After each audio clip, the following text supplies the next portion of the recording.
It means that I could probably put this as 1. Because then it forces you to have to put out, like, enchantments that are 1 mana. Straight away. Okay, so who have we not, like, written a blurb for so far? Neuro, Michi, and Numi, and that's it. Okay, what do we think we want to do for Michi and Numi? Because y'all were saying you want synergy between the two, right? What do we want to do for them?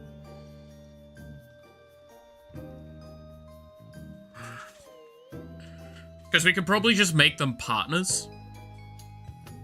So one pulls the other one out of the deck, or you could play them both as your commander. The other thing is, you need to, like, figure out what each of the, like, what do they do in conjunction, roughly speaking.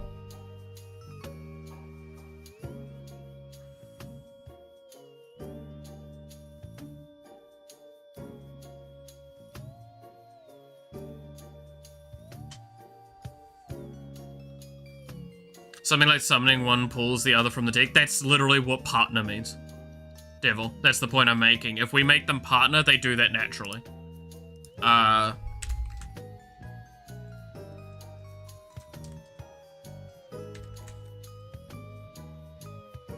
I can't show it that way. Let me go click on this.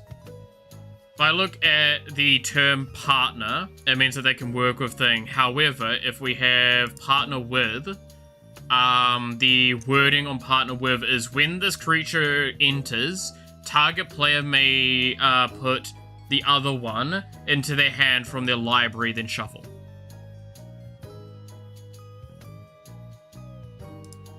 Said it before you said it. That's fair. Is there anything in Magic that could screams too much information? Drawing cards. Drawing cards is definitely the best example of information in the game. Like, genuinely speaking, if you ever think about it, like, Thopter Spy Network, I think is what it's called.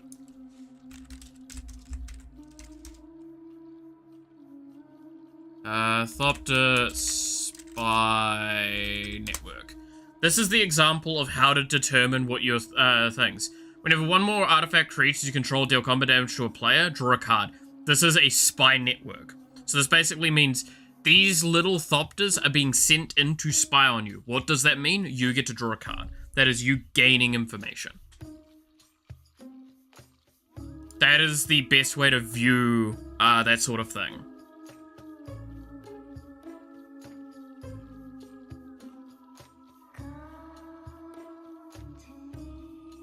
Like, literally, that's the fun joke to that. Welcome to how design philosophy works in Magic the Gathering. You actually start realizing things a lot all of a sudden when you look at that. That's why, like, a lot of the smart characters, like the smart planeswalkers, they might, like, scry and draw you a card. Scrying's also information gathering.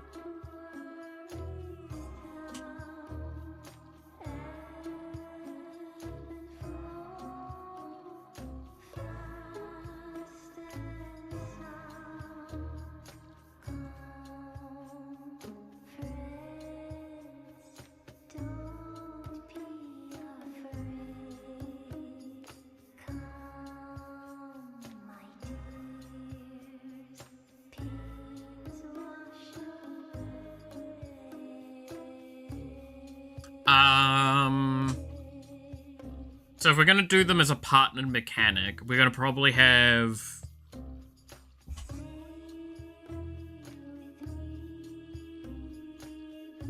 Okay, but what if you gain buffs if you show cards in your hand to your opponent?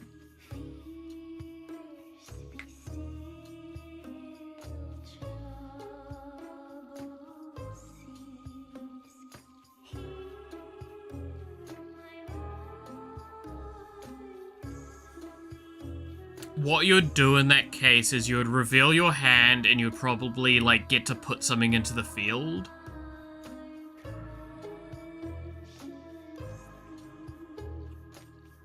Target opponent, reveal your hand. Target opponent chooses a permanent from your hand to put into the battlefield. Something like that.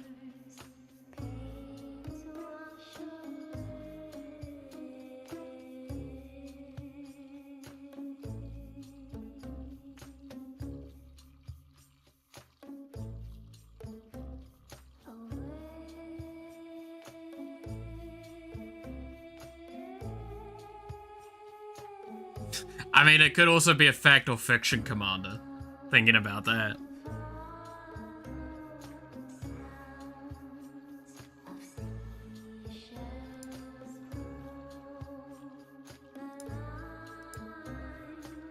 Okay. Do you know about what fact or fiction is?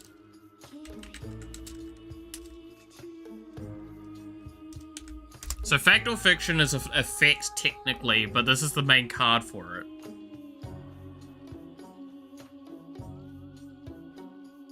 I wonder if that would be like a funny way to play with it. So, fact or fiction, reveal the top 5 cards of your library. An opponent separates those cards into 2 piles. Put one pile into your hand and then the other into your graveyard, right?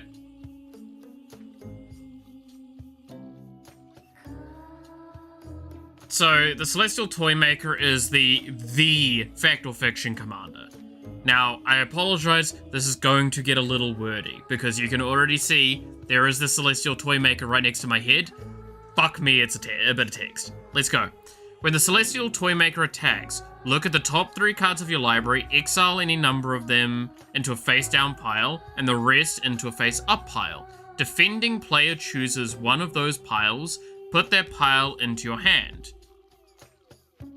At the beginning of your each end step, each opponent loses 2 life for each spell or ability that caused one or more players to guess or to group cards or permanents into a pile this turn. So it's basically, for every fact or fiction effect you do, everyone loses life, right? That's another approach we could kind of attempt with them.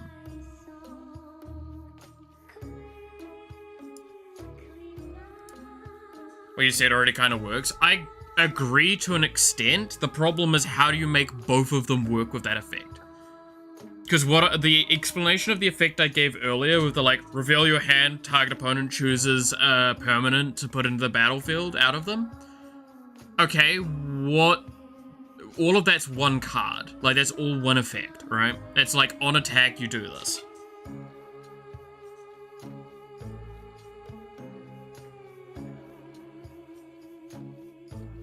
What the fuck else do you do after that?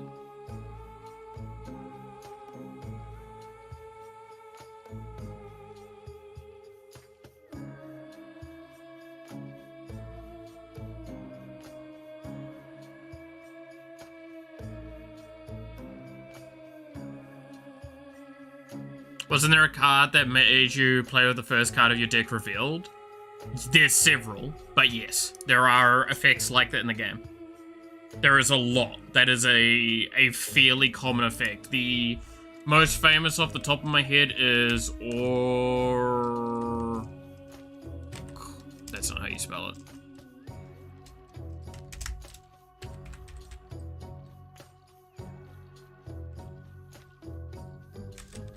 Oracle of Meldiah. I couldn't remember how to spell. Oracle Meldiah. Play with the top card of your library revealed. That is the most famous one. There are several that do this though.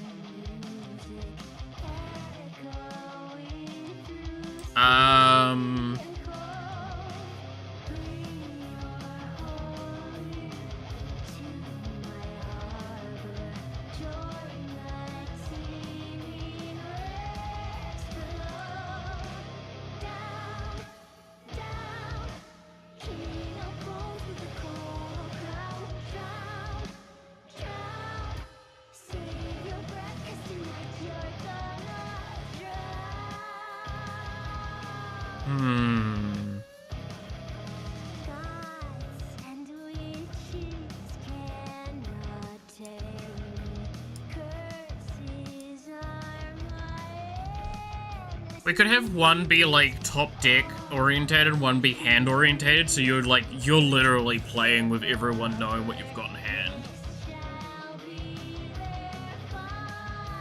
Okay, who do we want to be the one that's revealing the library, and who do we want to have is revealing the hand?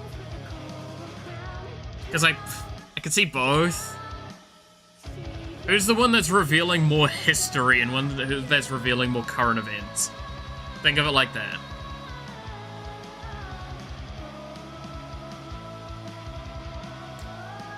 Because I think I know what I'm gonna do for an effect.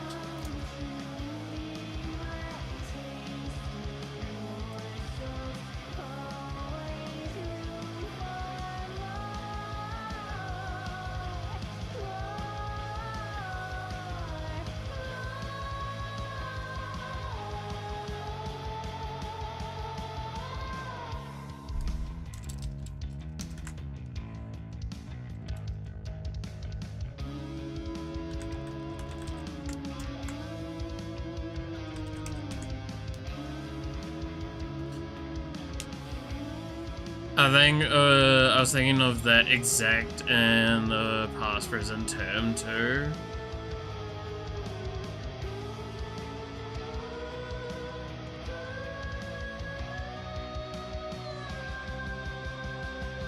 I feel like Numi reveals too much about the past and Michi reveals too much about the present, right? Personally. Because I'm pretty sure the story about the couch was from Michi. And then we hear about the stuff Numi's done in the past, and it's normally Michi going, what the fuck's wrong with you?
It enters the battlefield,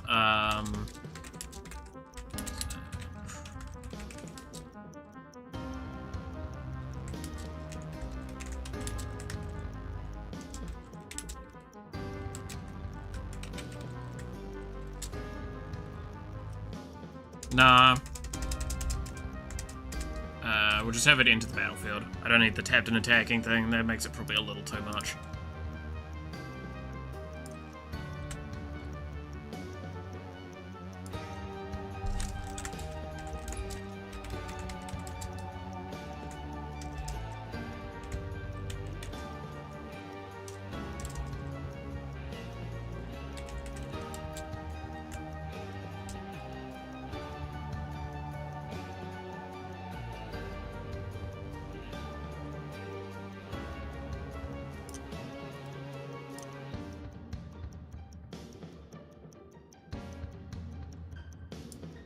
Okay,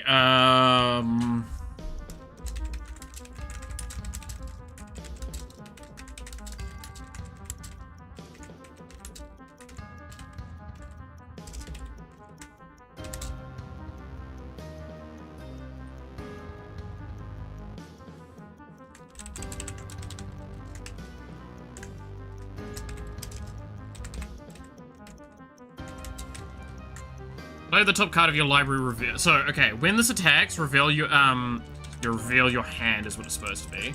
Reveal your hand, then target opponent picks one permanent from among the cards you revealed. It enters the battlefield.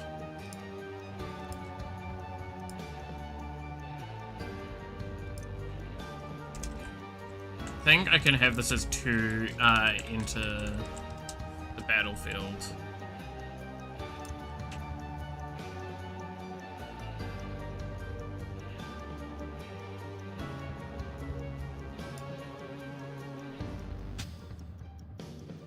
Um...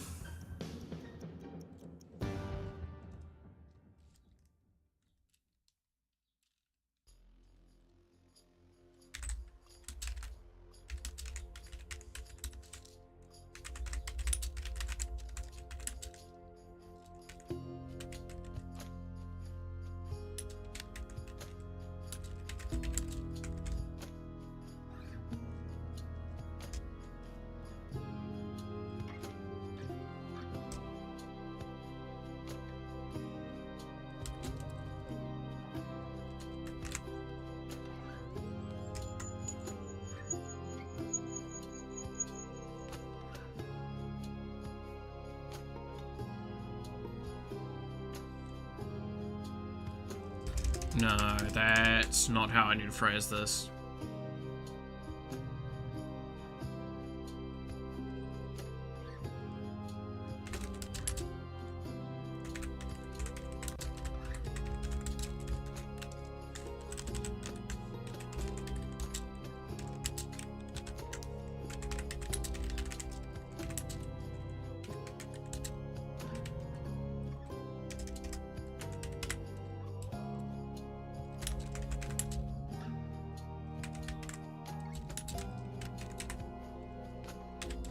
Okay, what if we have this?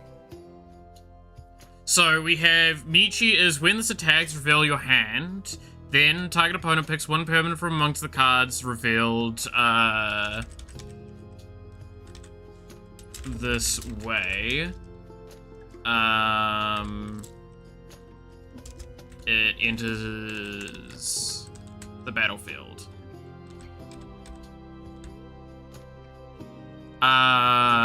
Then we have Numi as play the top card of your library revealed. If a spell or triggered ability would have you reveal cards, you draw one card.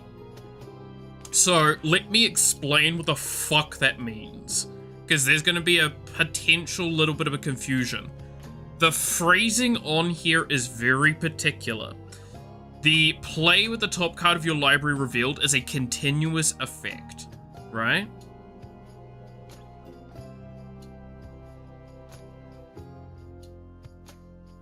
That is a nice continuous effect. If a spell or triggered ability, not a continuous, a triggered, so it means that something needs to cause it to occur, would have you reveal cards, you draw one card. There are cards that have like reveal the top X cards of your library so you can draw a card, sort of thing. Came to say thank you for the Southern Comfort recommendation. It goes down easy. Hell yeah, it does. It's great. Also, woo, Purple Yuri. Which Purple Yuri? Where's Purple Yuri? Oh, you're talking about Michi and Numi? Hell yeah. I mean, what? Alright. And then, so that just leaves doing Nero's cards.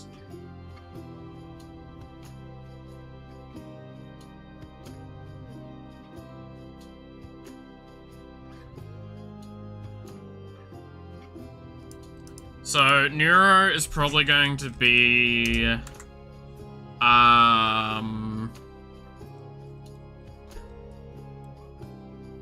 I want to look at two cards. Oh, that's not the one I want to look at.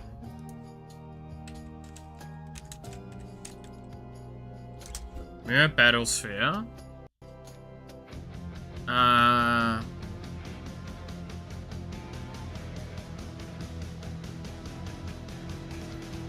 Okay. So that's one of the cards I want to look at. The other one is...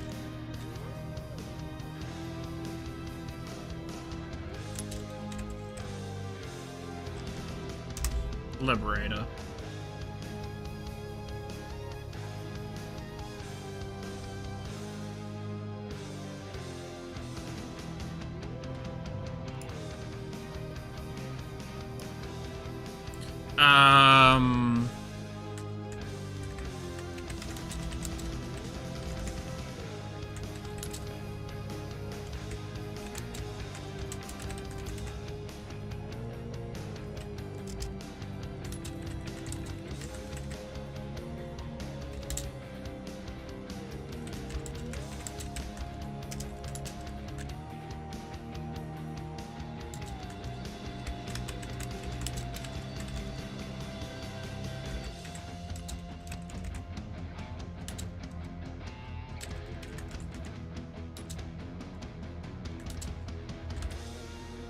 Let's see. Calling them out, totally legit effects, is fun to me. Lee's concept might still be my favorite. I'm honestly, like, the armor one actually worked out really well. Like, I'm surprised at how charming that kind of comes together. And how interesting it will be built to build around it.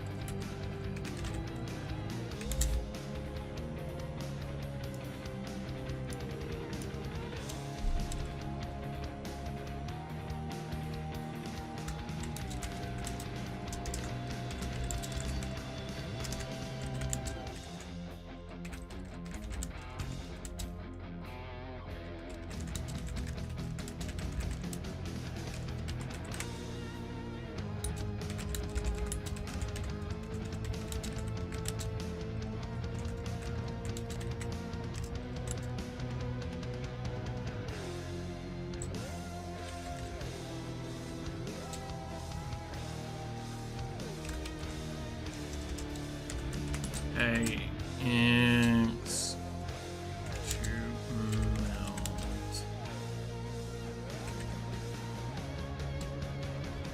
There we go.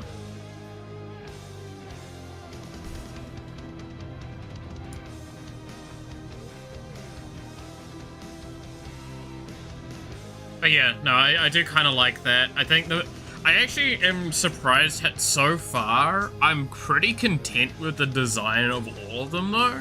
Like saying that, just because I think that none of them feel like objectively bad, and some of them feel insanely strong, but very like particular how you would approach them. And I could see some of these being synergistic, I'm gonna be honest, right?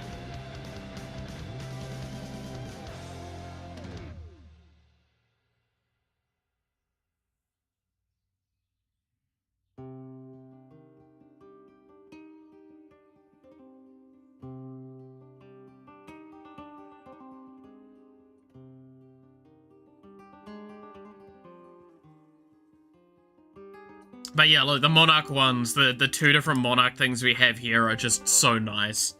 I fucking love them. I could put them all onto one card, but like, I just don't think that's as cool. I actually like the idea of the two separate Monarchs for that.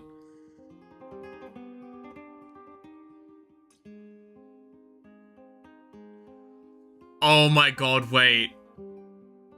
Wait, I just thought of an idea. Right?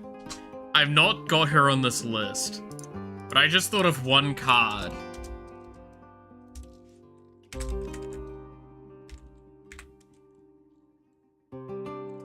Right?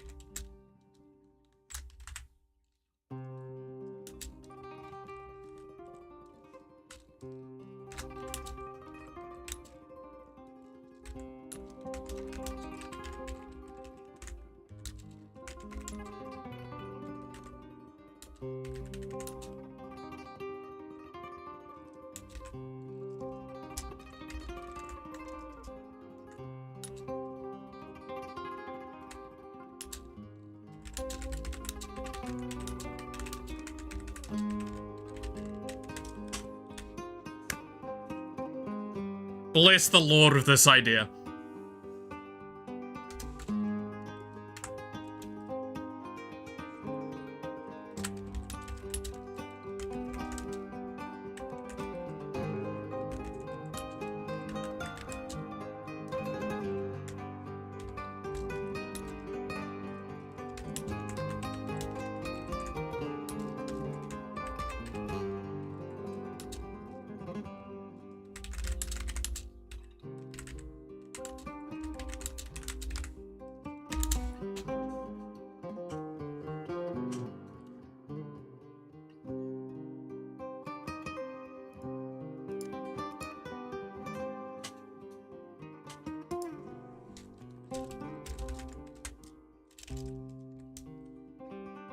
It's two eyes, it's not just one eye.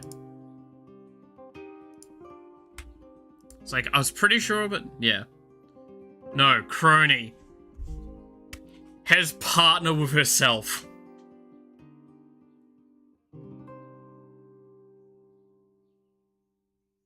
Literally, I've written here, has, if this is your commander, you may have 2 of this card as your commander.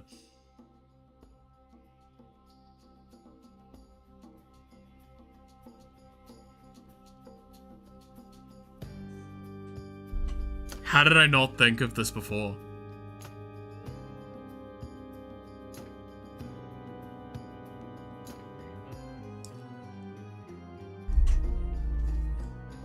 And then its effect is literally all of your creatures gain +1/+1 for each other permanent with the same name as it. It's all about creating a million cronies.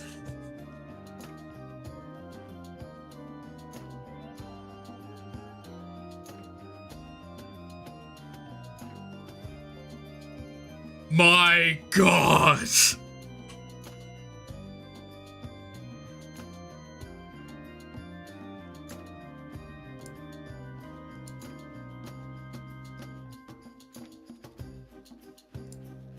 It's so fitting. Oh.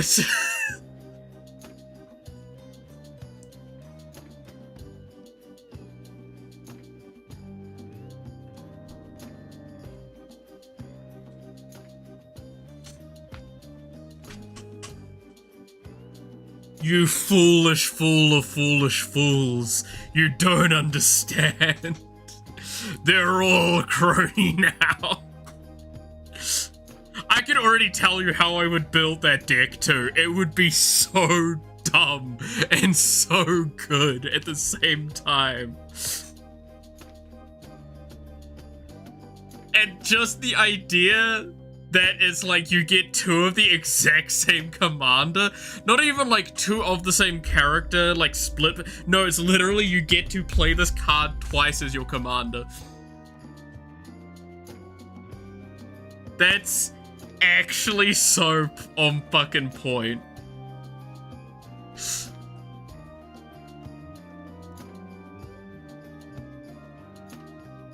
Oh, and also has to have,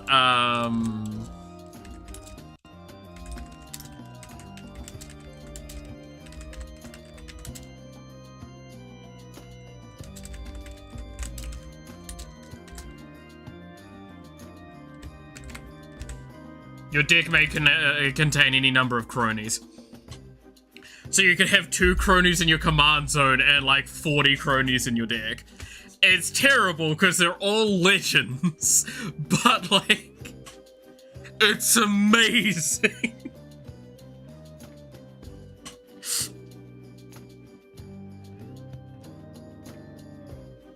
It probably should actually have like straight up, this is not affected by the legend rule.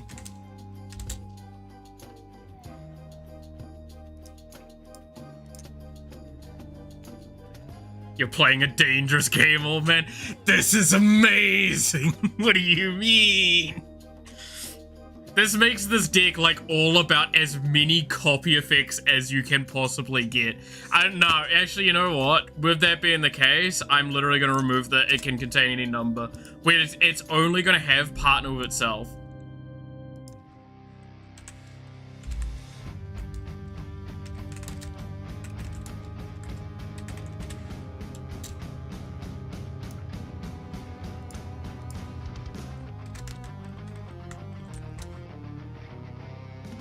And then it's just literally, it's not affected by the legend rule.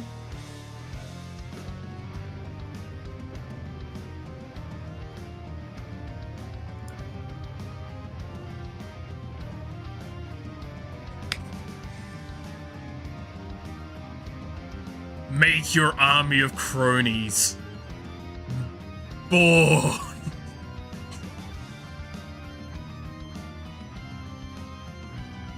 Partner herself, Wheeze. Yeah, exactly.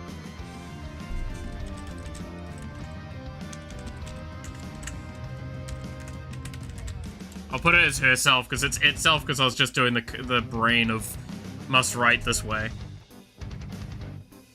I actually love that so fucking much.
There we go.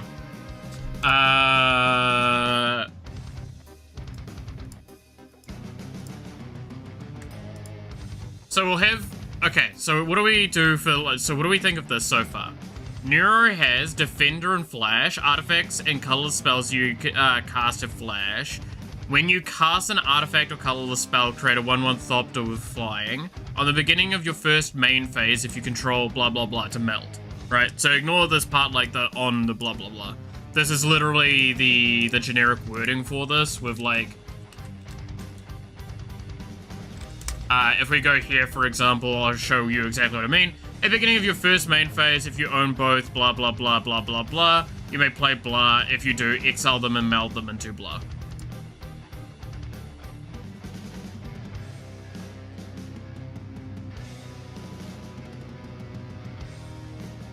So that should work out pretty nicely.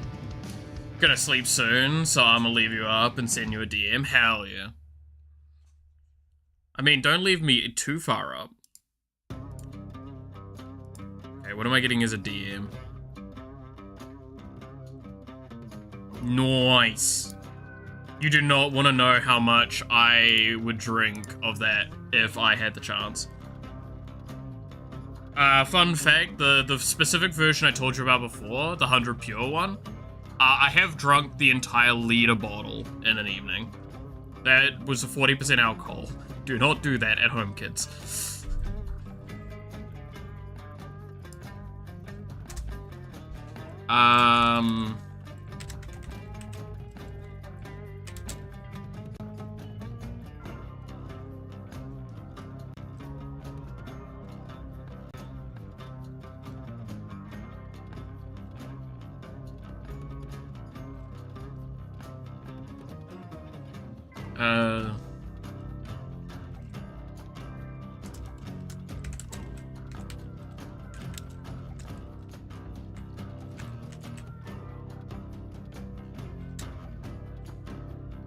Drank an entire bottle of 50% in one go before. It's not hard with some. I'll have you know. It's not hard with some. It's not good either. You can feel quite ill afterwards. I would not recommend it to many. But it is very easy with the 100 Pure in particular because it's just so smooth.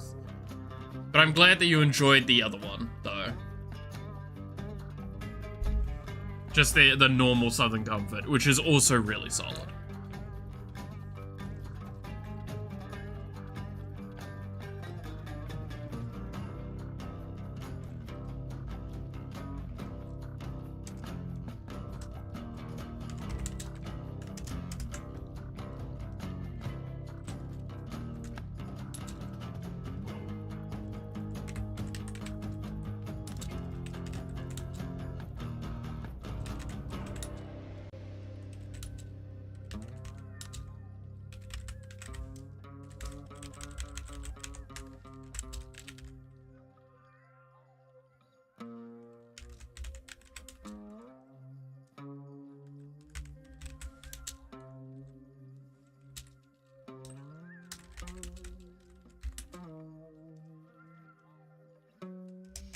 Um...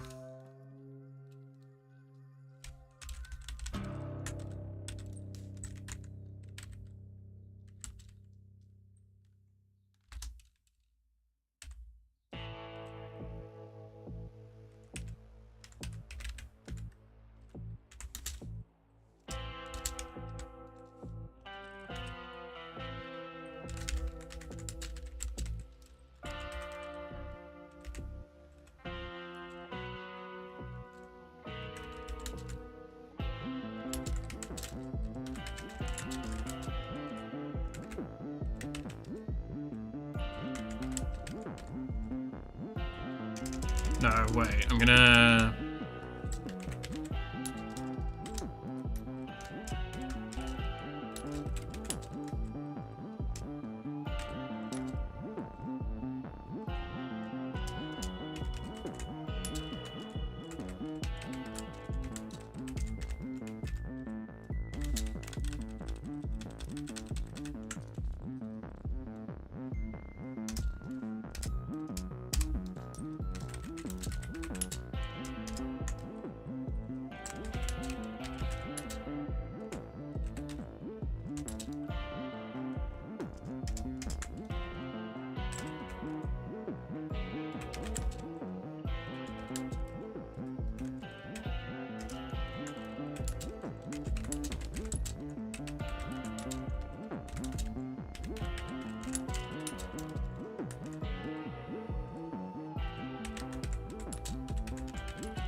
During your turn... Okay, so what if we go with this?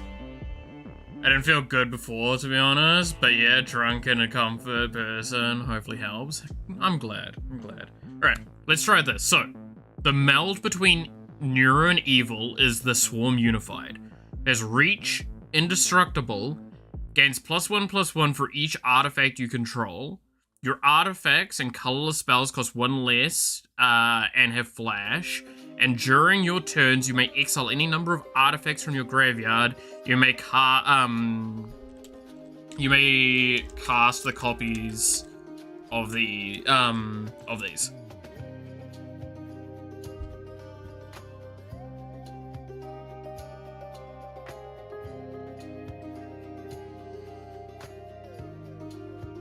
I like your funny words, Magic the Gathering man.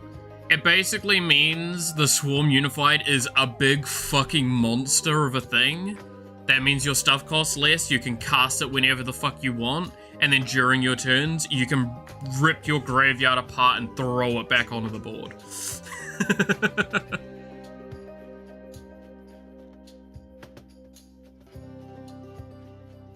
Which I think works really nicely.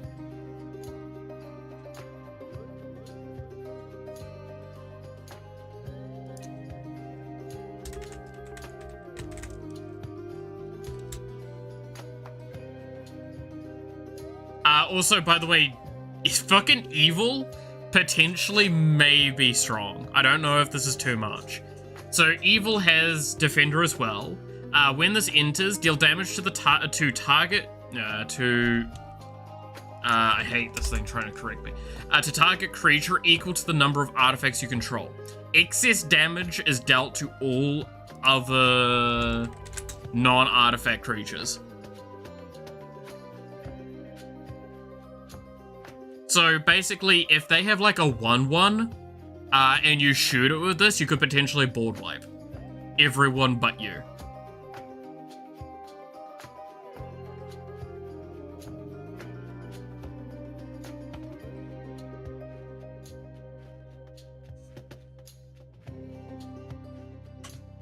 I kinda like that. I'm gonna make her expensive as shit, by the way. Like, I want that known.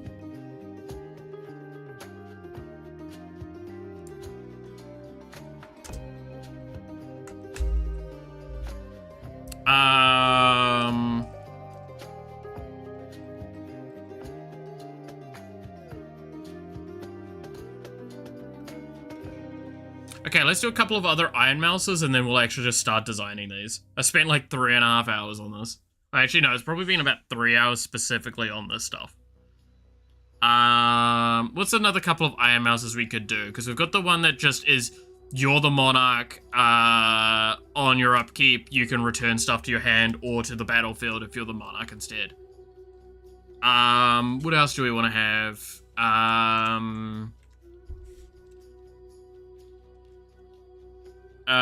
Another one could be, when enter, become monarch.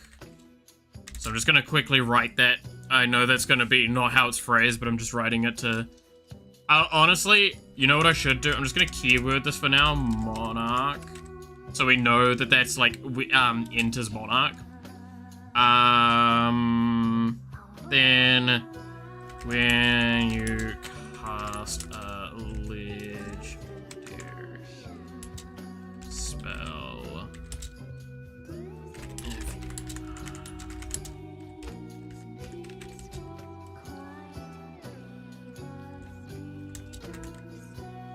copy it.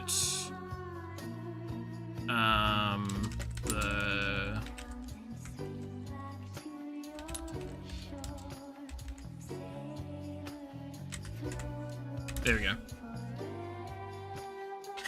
Hey, my player just sent me an art of their new character since I killed the last one. Want to see it? I mean, yeah, I want to see it. I hope it's as, like, fucked up as possible. Is it literally the middle finger? Please let it be, like, a character pulling the middle finger. Please let it be a character pulling the middle finger.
Let's see.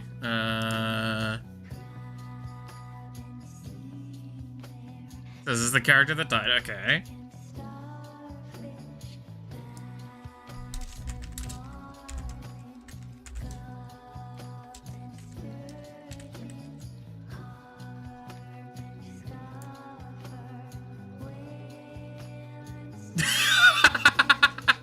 I actually like that. That's fucking cool as shit. I like that.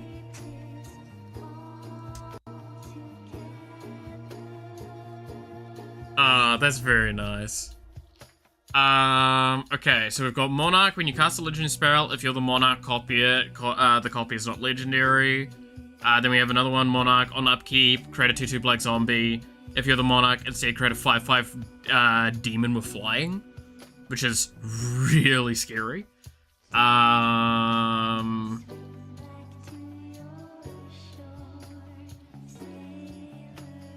We could do one that just doesn't have Monarch. That's fine.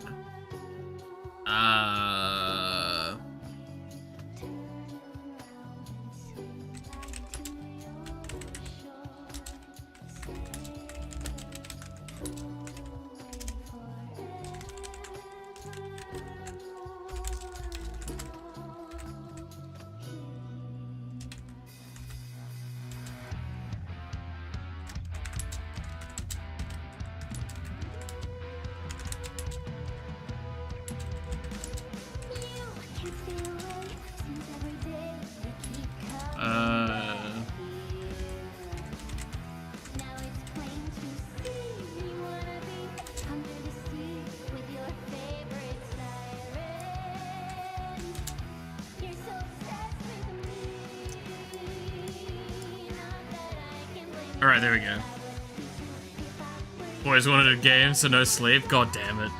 Sheppy, you do know sleep is a good thing, right? To be fair, it is the weekend now for you, right? So I guess it's kind of fine.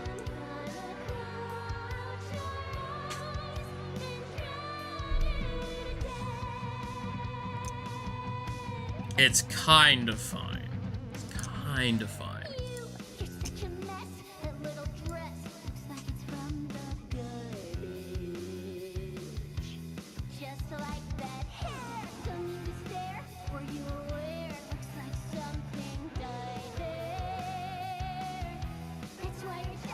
The second day in a row? Hell yeah. I mean, no, that's not something I should condone. What's wrong with me? God damn it. As long as you're taking care of yourself. I mean, I'm definitely not the right person to be saying that, though. I am not taking care of myself at the moment. I have not left my room in, like, 2-3 days now.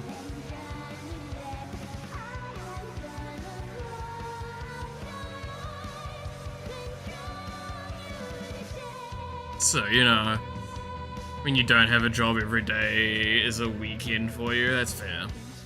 I mean, that's the fun part for me, is like, I get shit talked by my mates, but like, they also understand. Is that like, I mention, oh yeah, no, I've got stream on that day, and that's what I consider work at the moment, because I don't have strict work other than that. It's the only thing that I have scheduled. Right?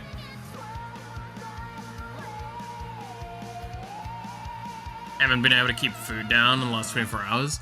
You did mention that you hadn't eaten yesterday. Yeah, drinking on an empty stomach does tend to make the alcohol a little bit more potent. I would say just get some fish and chips, but I know that doesn't work in your case. God damn it, Sheppy. God damn it.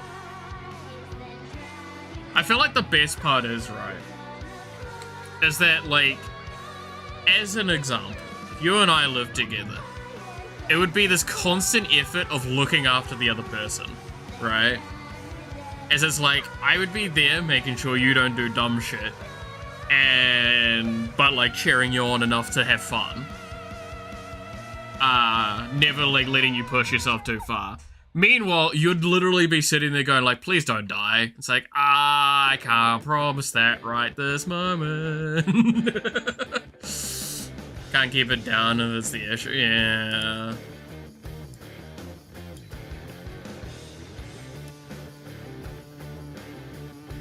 What's so funny for some reason? Oh, the Times Devil? What, 7 p.m. till 8 a.m.? Yeah. Well, it's because, again, it's time zoned.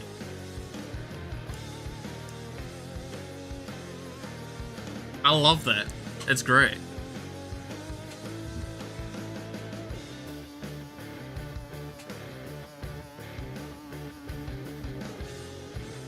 But no, I do understand, Sheppy. Like, I've had days with like that. I mean, at the moment, I'm having some massive, acid reflux issues, which is causing me no end of pain.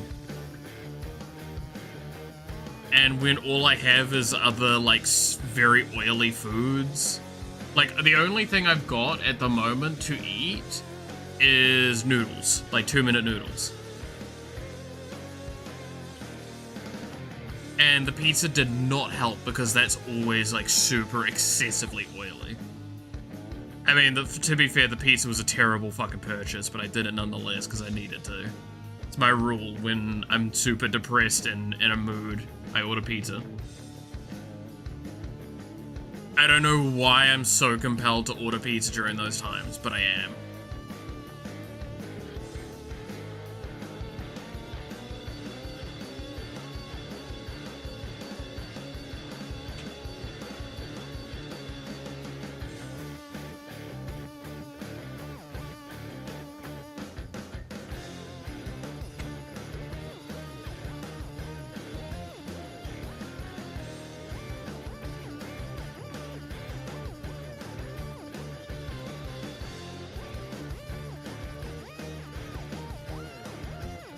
a fun stream, but I got a nap before tomorrow arrives. Fair enough, Dev. We'll catch you later.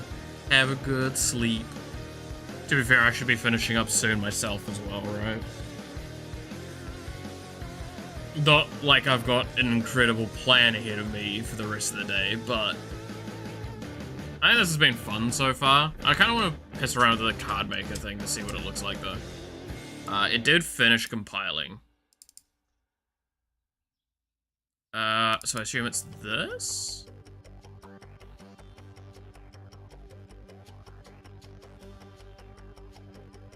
So that's set. What's this one?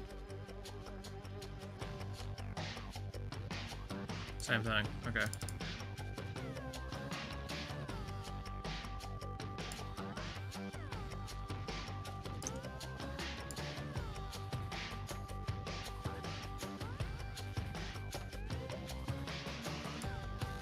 See what this actually looks like.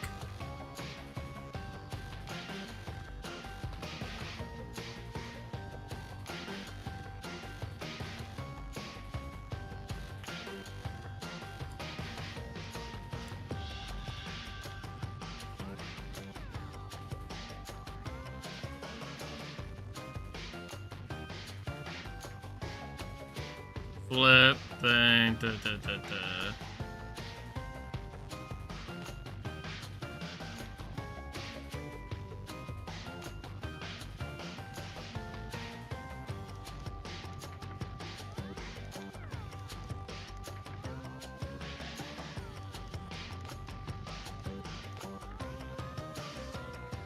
Oh god, okay.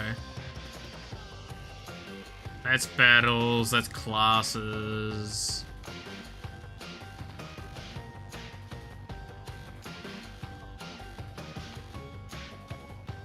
Planes chase, don't care about plane chase. Anyway. Let's just use mainframe.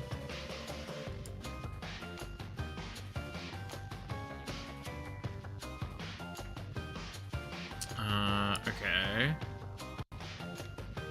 So let's use. Oh, so this is how it's kind of roughly done.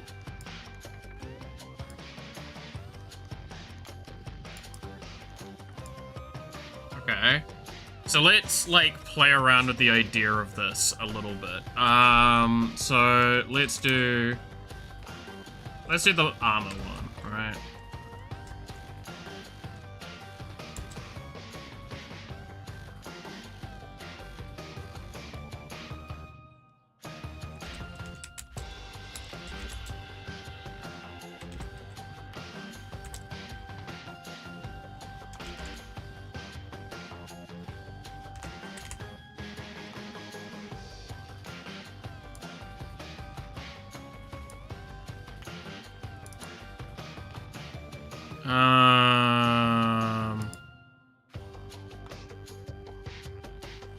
Okay, so I can edit that there.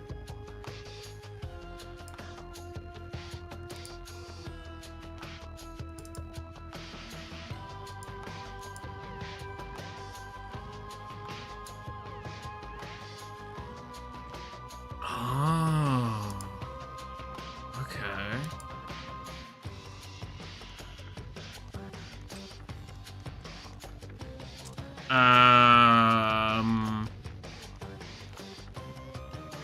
So we're doing the first one, which is making copies. So it's definitely... Okay, so U is what we type for that. Number is what we type for that. Colorless is that? Yeah. Okay. Okay, I'm getting there. Okay, so we've got the effects of it's on attack, mill, create a non-legend copy that was milled, so it's definitely gonna have blue in it. Copies, so we could say white.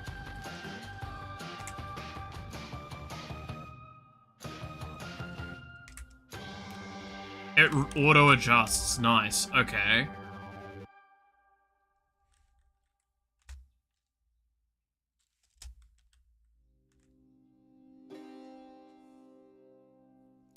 Milgisky?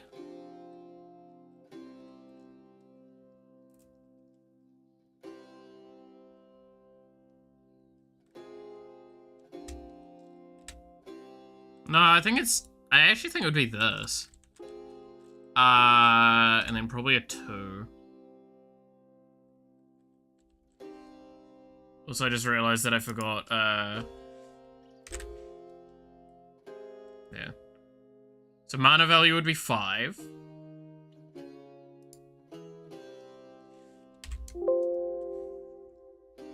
So... legendary... creature. Oh, Jesus.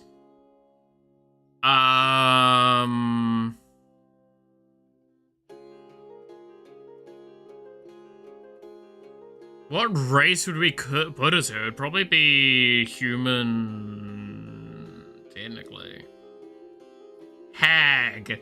Yes! I can put it as hag as one of the choices for creature, or for the race typing.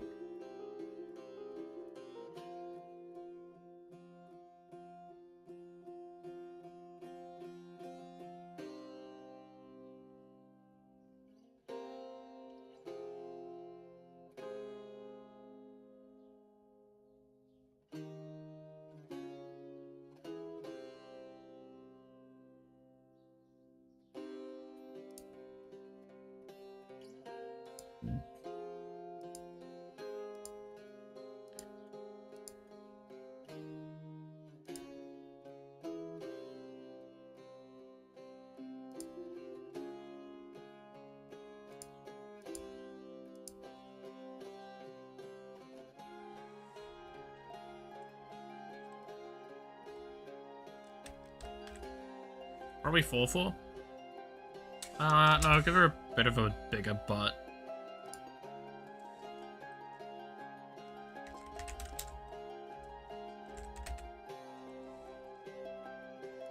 Okay, so before we get too far, I'm actually going to look up the text exact phrasing for what I'm going to write.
It auto-fills the rules text? That's cute.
Uh...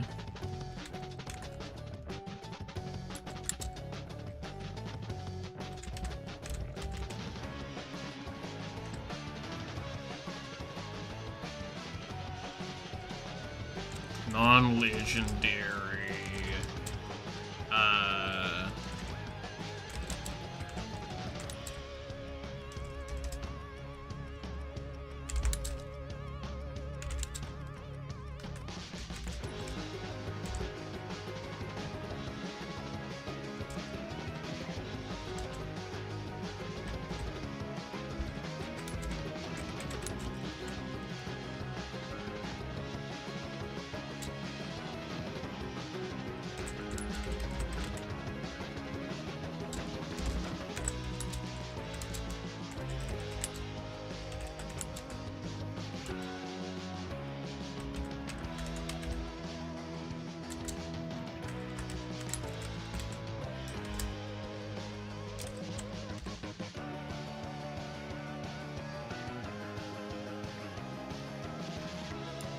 Okay, what do... Jesus, that's so much. Can I get rid of the rules text? And kind of.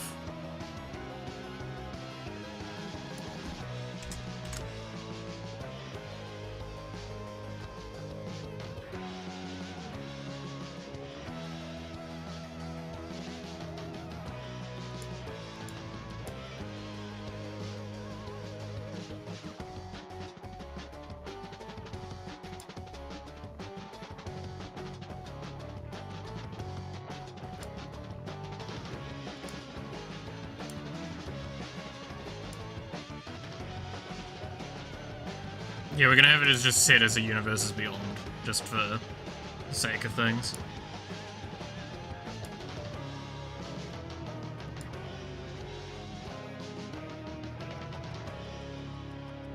Oh, we can...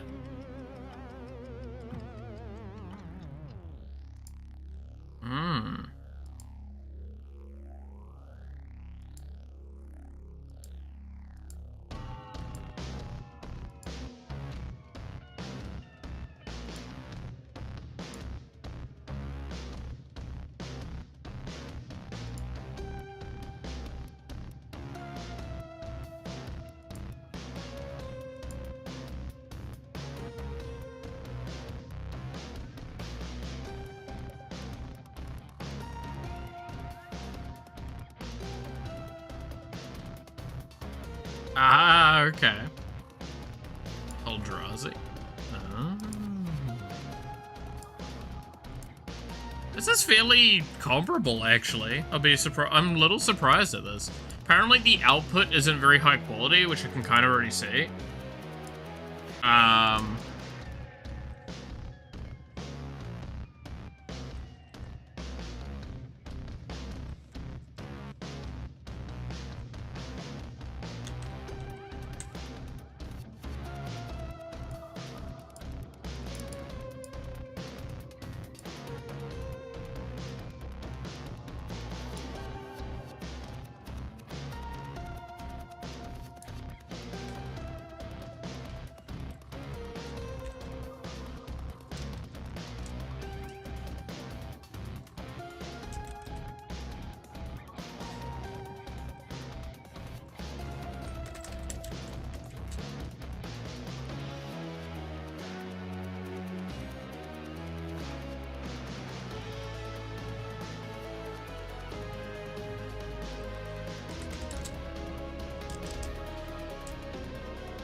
I can't spell fucking infinite to save my life.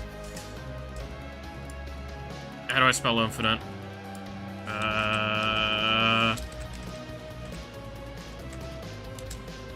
There we go.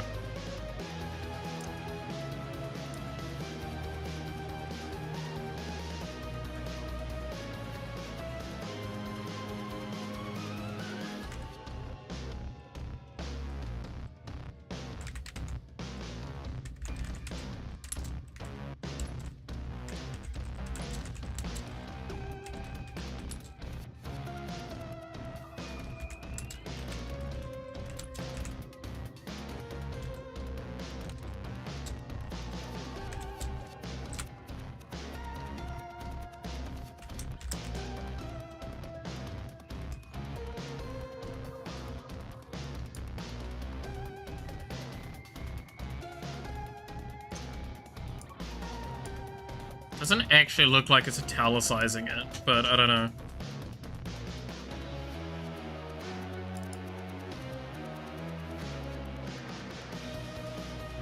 Okay, so now I could put like an image in here. Let's just be lazy and grab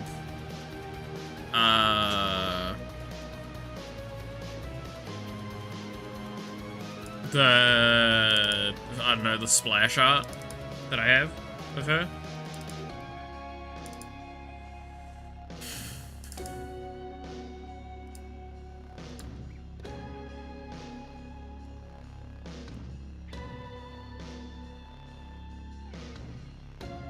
This is again being super lazy. It's just an idea for it all.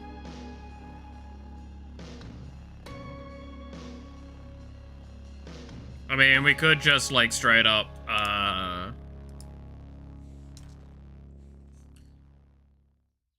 get one from online, right? Like,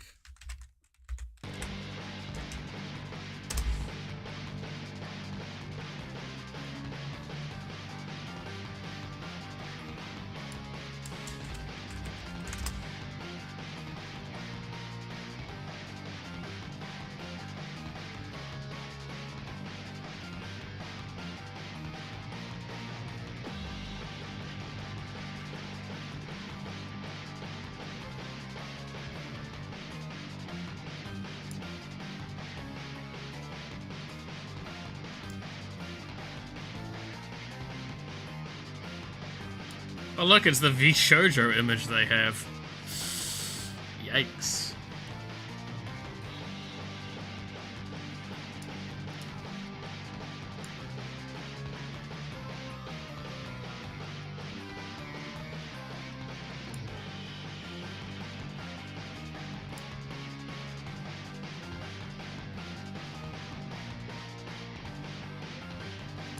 The Shades one? Not for this one.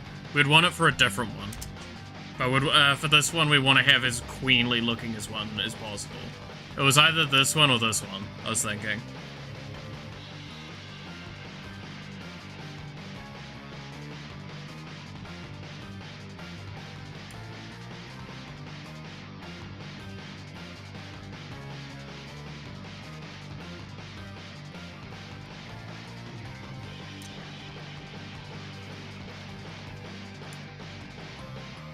If I go here, can I at least get a reference of this image? Like who actually did it?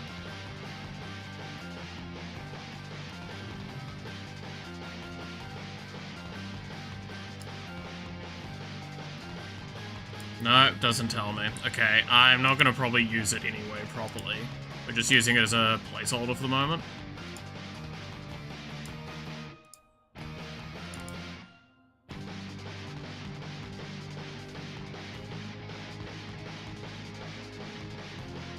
As just like a way of showing how this would look.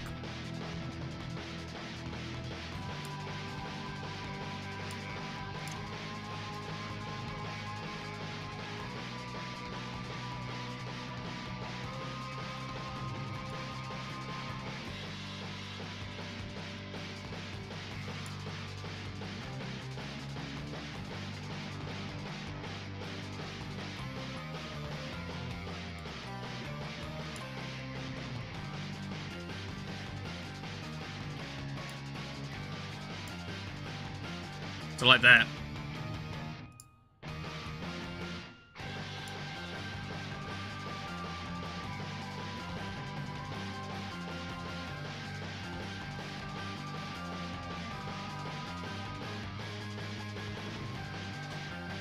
As a rough showing of us putting this together.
There we go.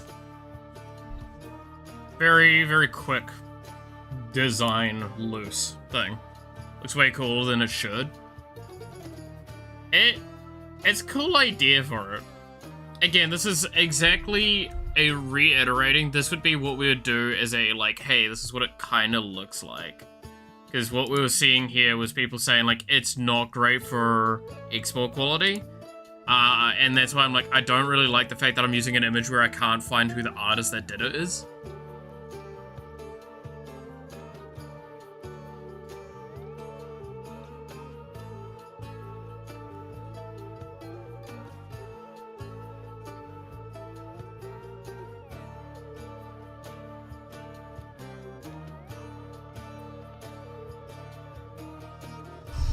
Fucking of course though, she's Esper. God damn it. I didn't want to do Esper, but it works the most from the fact that I'm doing mill token creation and interacting with the graveyard the way I am.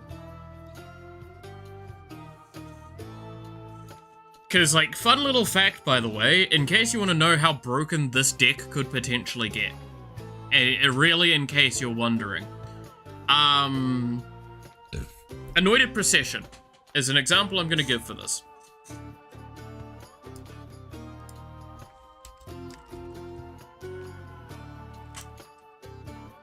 And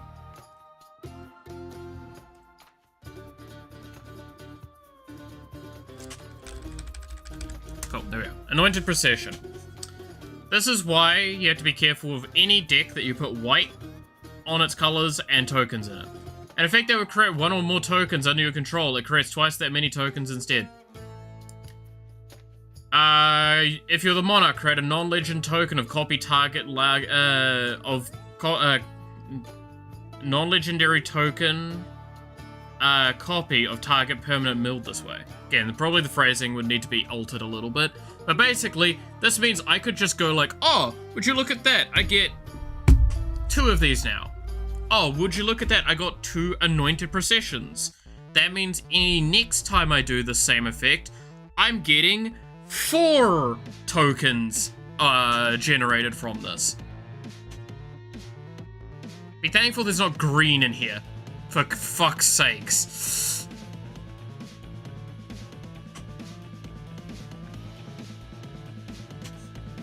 Well, there you go. I guess we can...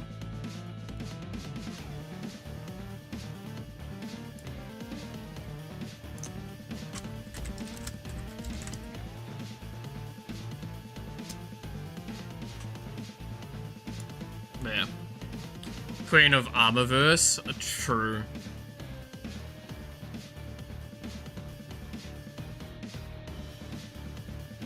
But that was surprisingly not hard to actually design.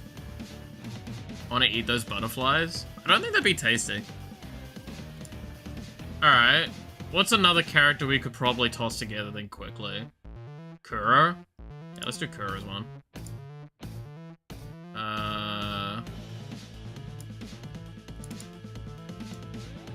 So I could just add a card? Cool.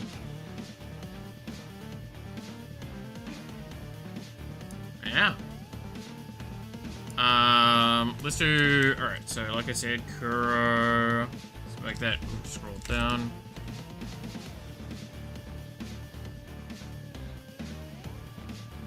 I don't know what title we'd give Kuro, by the way, and I apologize that I can't think of something right at this moment. I just know that,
Oh, can I not pick hybrid at this point?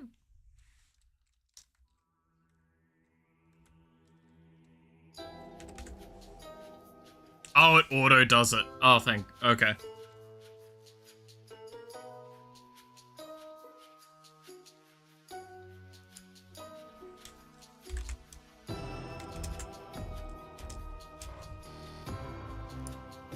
Legendary creature.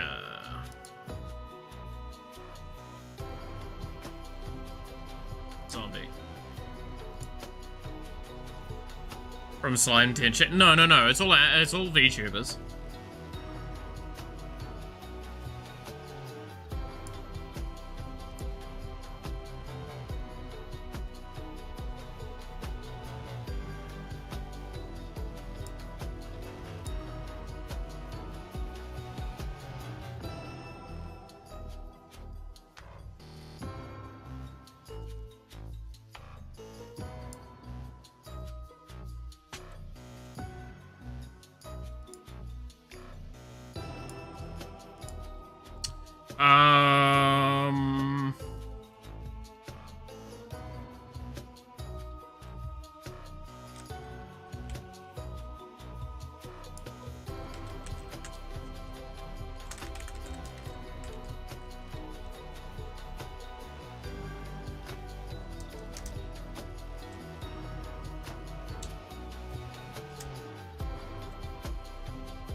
So, like, that's just as a rough thing for it. I don't think I can drag these around, though. No.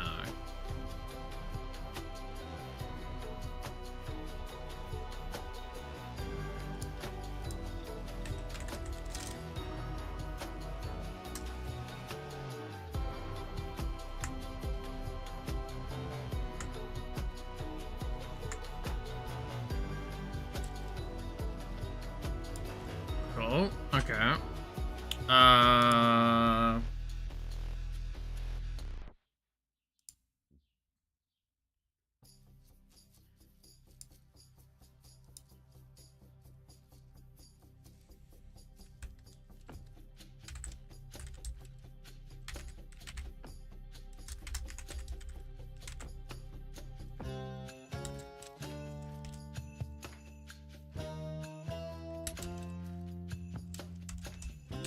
I'm just gonna leave it with a name as well.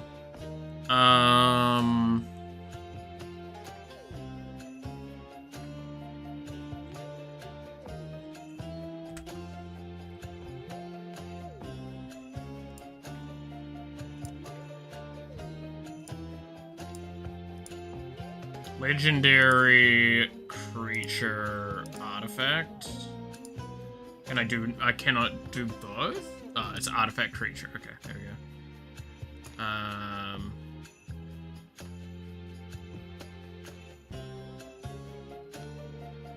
Be construct technically.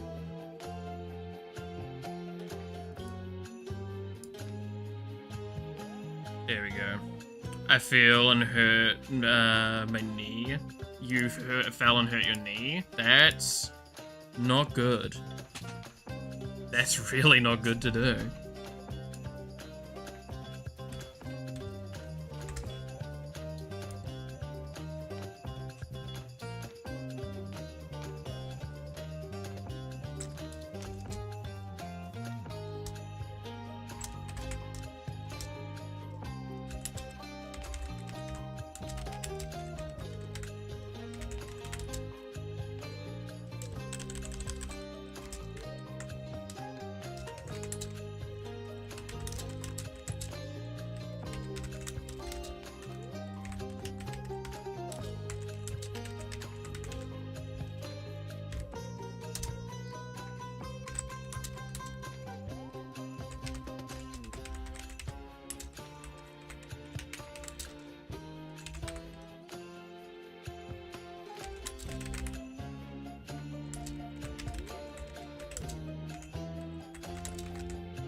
There we go.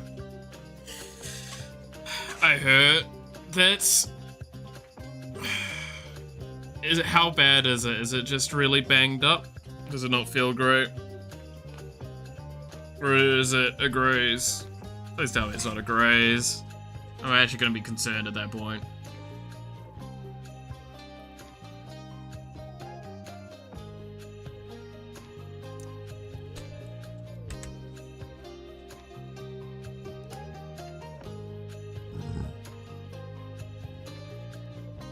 No bruise? Okay. So you just hurt you, it got a bit of a nasty bump. Got it. I would kiss a little better, but I ain't there, sorry.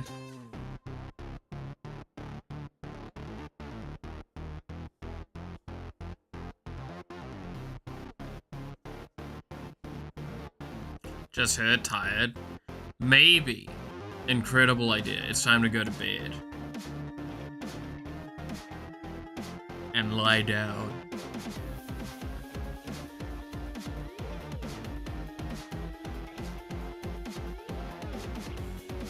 God damn it.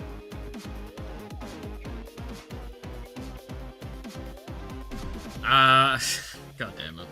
Alright,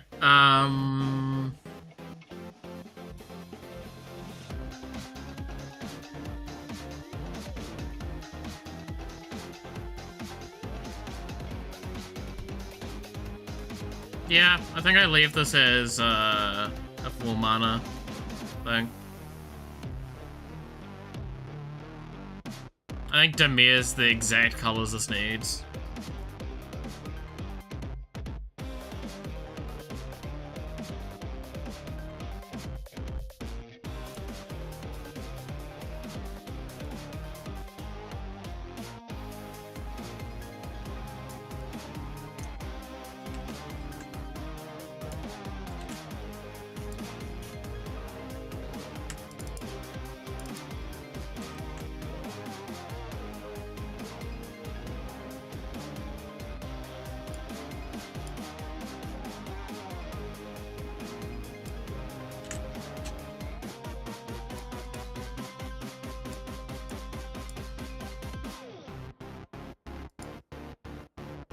There we go. Alright, so we've got Kuro, we've got Melody, we've got armor. Well, one of the armors that we intended to do.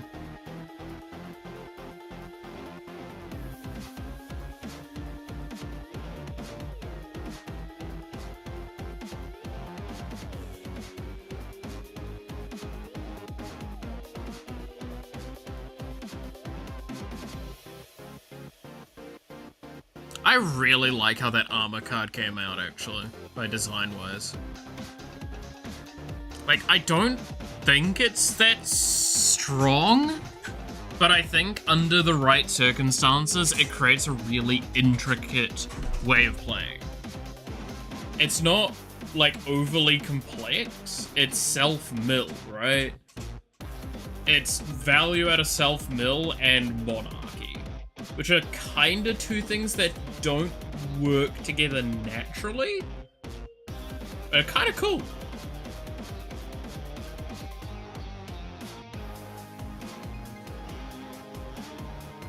I could see this being like one of the best Monarch commanders. Ironically.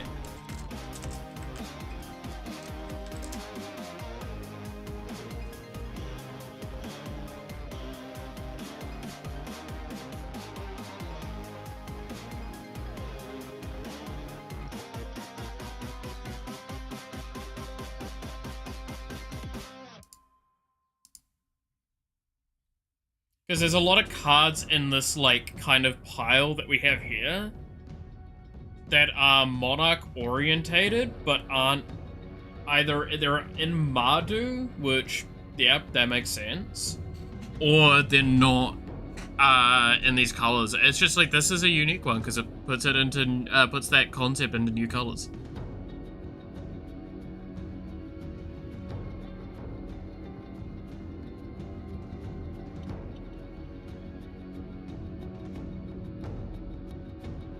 But it still, like, gives you access to some of the more, like, valuable, valuable ones. And it just means that you're gonna probably play a high reanimator kind of orientated deck, since you're getting both copies.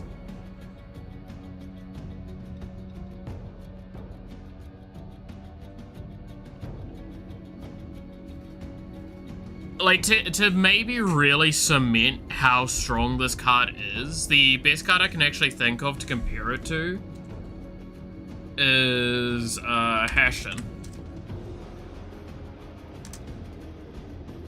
Right? So this is another commander that's the same colors. It doesn't look like it, but it's got blue in this identity, so it is Esper. So this is whenever you discard a creature card, you may pay 2 and a blue. If you do, create a tapped token copy of that card, except it's a 4/4 black zombie. The idea is you get this out super early and you start like mass discarding with really potent cards. One of the best synergy cards this has is Lion's Eye Diamond, right? Because that's literally, it's a 0 mana artifact. You sack it, you sacrifice this, discard your hand, and you add 3 mana. Because of the way the stacking of that works, you would get the 3 mana when you discard. So you could then use that mana to get Hashton's thing. So you could get down anything you wanted on turn, on the same turn you put this down if you had Lion's Eye Diamond. Like, do you want to put down a big fucking Eldrazi or something? Sure. It's turn 2, go for it, Chief. You're lucky enough to hit the lands. The white and the black mana that you need for it. Right? Like, you could get Velvagoth or Sheoldred or something like that immediately.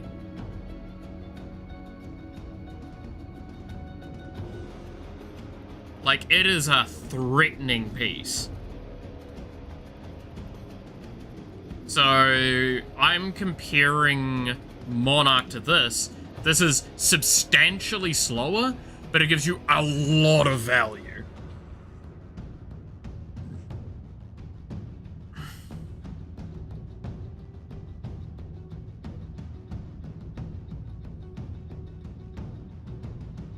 I could honestly give this Menace, and I don't think it would be bad.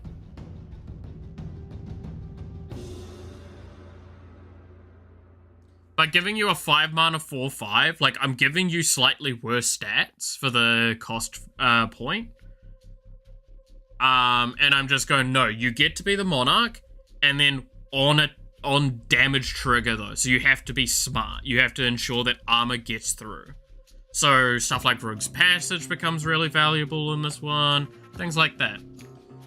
That's the difference. Like, Kuro has Death Touch, is super cheap. Can swing, doesn't really care about dealing much damage, just cares about dealing damage, right? And it's in Rakdos, the idea of sacking your own health constantly. I mean, fuck, if you told me you were going to, like, get this dude out on turn 3 after using a Talisman and a Pain Land or something like that, or whatever, like, you're getting there. You're getting the mana for it, and then you're also damaging yourself. It's really nice. And it's a cascade, right? Like, the more battling and fighting goes on in the board, the more battling and fighting can keep occurring, right? So it actually is like an interesting card, because again, this is why I say it's group slug, but you get the most out of it.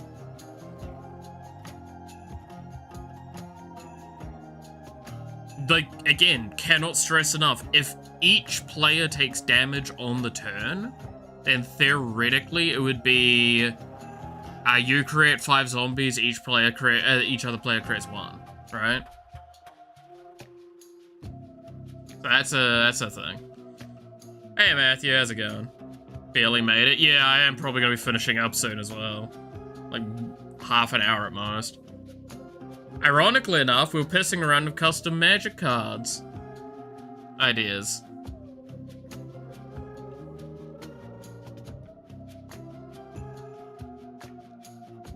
I'm just making sure I'm getting some of the wording right and general stuff. And getting mechanics tied to colors correctly.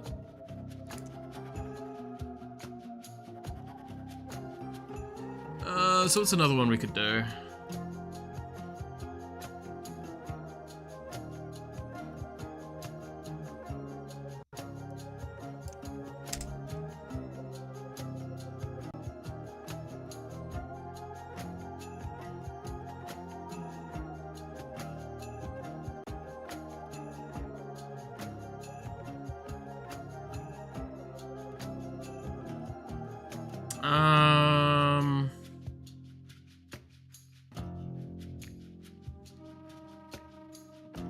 Let's do the Matara one.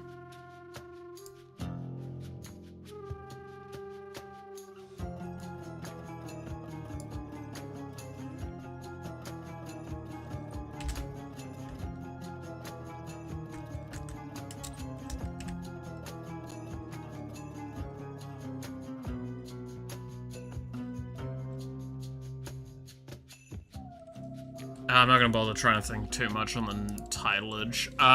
So we know it's gonna be green and black, at minimum. I'll leave it at that for the moment, so I just know the colors are locked in.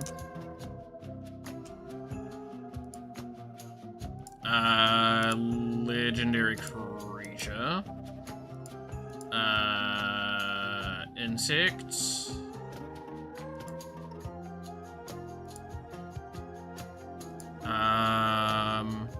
It's got to be costed more. It's got to be costed more. I know that for certain.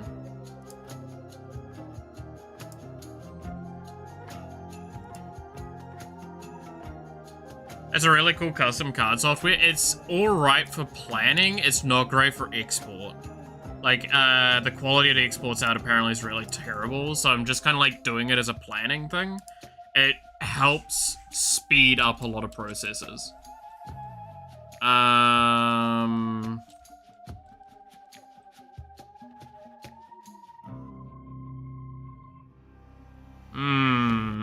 I honestly feel like I could probably add Jund as the cost for the, like, as a Jund commander.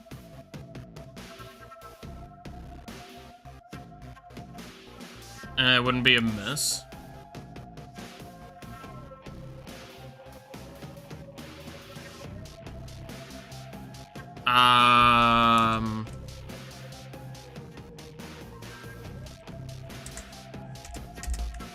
Before I write that, I'm gonna pull up a card that gives me the text I need.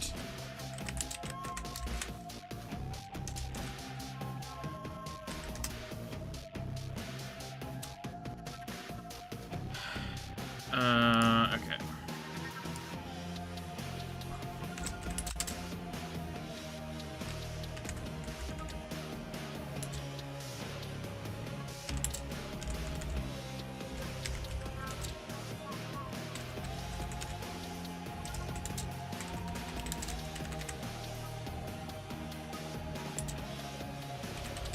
Instead, exile it.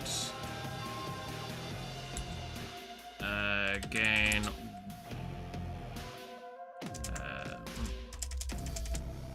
You gain 1. God damn it. Phone.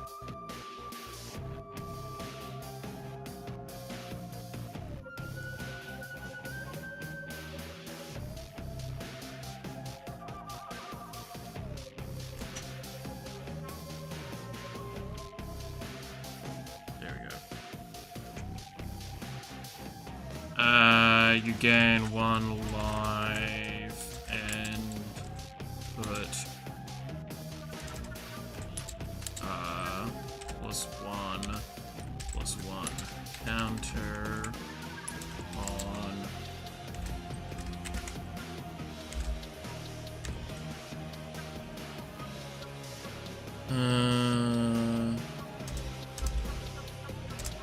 that, and then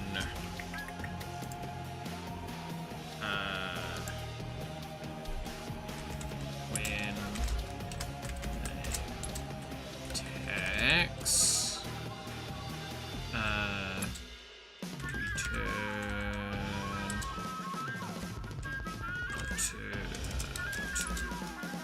1 creature exiled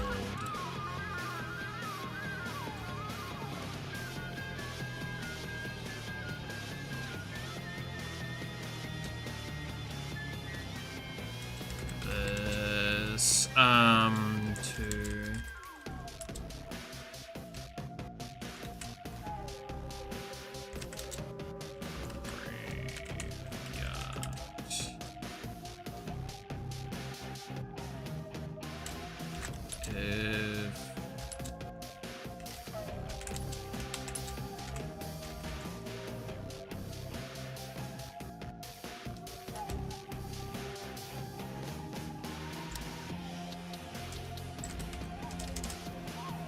This game's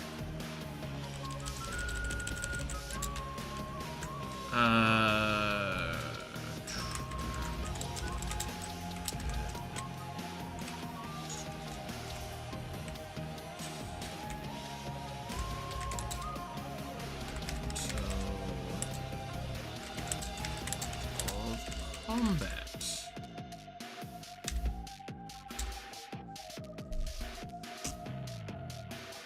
Alright, there we go.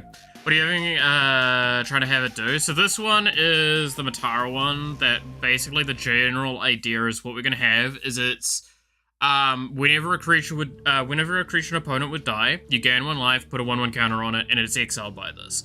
When this attacks, you can return one of those exiled creatures to a graveyard, and if you do, it gains trample and indestructible until the end of combat.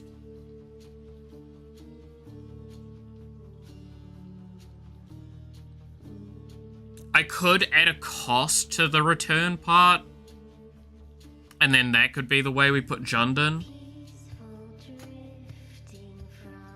on Zara Golden Sting. Oh yeah, there's a couple of cards that, like, I sat there and, like, I could just straight up make this, like, I could make some of these characters, like, a, proxy of certain things.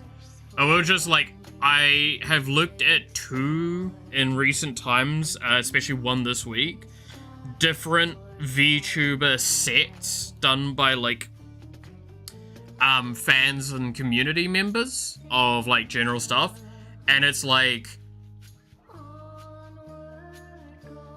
I'm gonna be honest with you, Chief, many of them just don't know what they're interacting with, and that's fine.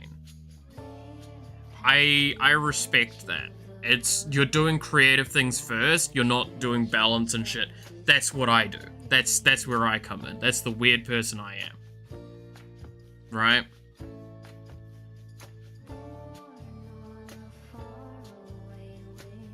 So what I'm seeing is a control Voltron commander, and Jund as well would be kind of interesting, I'll be honest. I mean, the thing is, you don't even need to commit much to the Voltron. Like, it's... each creature dying that opponents have gets this bigger, and then eventually you just start swinging to kill people. With Indestructible and Trample? That's why I'm testing whether or not that's going to be too much. That's why I think, like, I feel like this needs to be almost like a 6 mana. Like a 6 mana 5/5 or something. And it probably needs a keyword.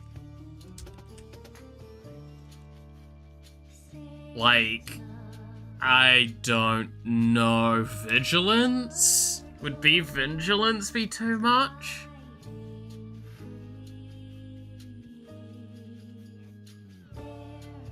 Do I give... No, that's probably...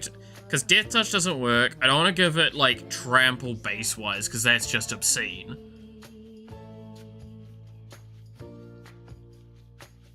I could make it a Menace? Yeah, I agree with Menace, actually. And I think what I'm going to do is I'm going to bring this down to 1, and then I'm going to bring this down to, like, a 3/3 or something. Or, like, I could make it a 2/4. 4 mana 2/4. Banding. Horsemanship. Wait a minute.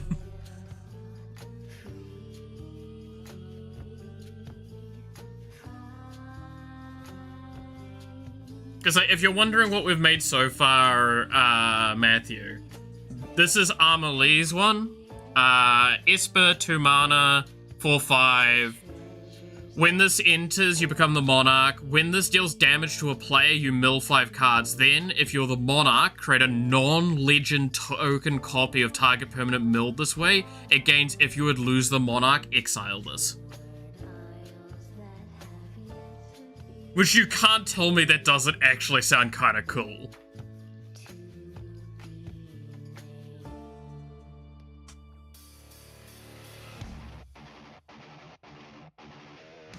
Right? Like, that actually sounds kind of sick.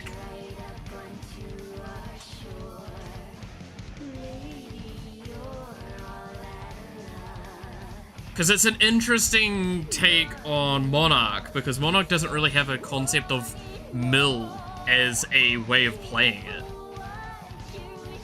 And the colors work pretty well for that, because obviously, again, Esper works for those, token creation, mill, graveyard interaction, exiling on conditionals, stuff like that. I'd also give the token the reflection type as well. Well, I mean, the token's not even guaranteed to be a creature, it's just it's a permanent. It's not even a creature, it's a permanent. So you could just grab, like, a bunch of the, or fucking anything, really. But you could grab, like, the courts, for example. Like, you can mill a court and then bring the court into the battlefield. That's why it's, like, non-legend token copy is insane. Fuck, it could be a goddamn land. It's just, it cares for permanence. Yeah, you can grab lands with it. Ah, yes, my Urborg. I can now get 2 Urborgs. Genius. The idea again, though, is like, you're probably going to be playing this with stuff like Anointed Procession, spam out some ways of duplicating enchantments and stacking up things. Turn probably it'd end up being, like, quite, also Voltron-y? I don't know, you'd probably Rogue's Passage more style play with this. Like, you want to get armor through. Like, that's what you'd be playing to. Kuro is one that I think's kind of fun. Kuro is just a nice simple Rakdos card. Definitely no problems here whatsoever. Has Death Touch at the beginning of each end step. Each player that lost life this turn creates a 2/2 black zombie token. It should be a zombie token creature, sorry. Then you create that many additional tokens. More stacks than Voltron for armor? Yeah, probably. It'd be very controlling, which again, it's Esper, right? That's what you expect. But no, this Kuro one I actually think's like a funny card idea, because it means if you hit every player at the table, like if all 4 players took damage one turn, everyone gets 1 and you get 5. Because you get 4 from everyone making 1. And then, because you also made 1. And then, yeah. I actually think that's kind of cool. Because it becomes group slug. Like, this is a deck that you would 100% play Descent into Avernus in. Right? It's like, no, you don't understand. We've got 5 minutes, the LGS is closing, let's play a game. That's what this commander is. And I think that's actually really cool.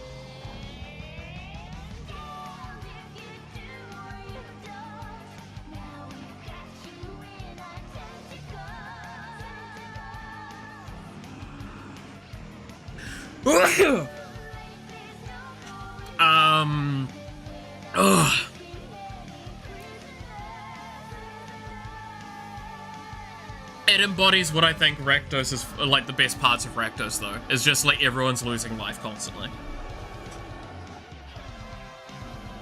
It's a game that, like, the more someone goes, as well as cards like, in the festivity, yeah.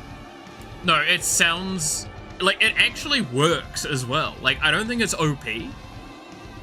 I don't think it stands completely out of, like, the realm of power that exists already in the game. I think this is actually a really normal card. And then the other one that we have that I haven't shown you is Project Melody. Earthquake and Rolling Earthquake. Yeah. There's a lot of cards that would work for it. But yeah, Project Melody, nice, simple, steal your fucking opponent's artifacts card. And also kind of abusively steal your own. More than I think on it. There's ways that this could probably go infinite combo-y, but you know, what do you expect? Dimir 4 mana, power and toughness equal to the number of artifacts you control. If a non-token artifact would die, instead exile it at the beginning of the next end step, return it to the battlefield under your control with a finality counter.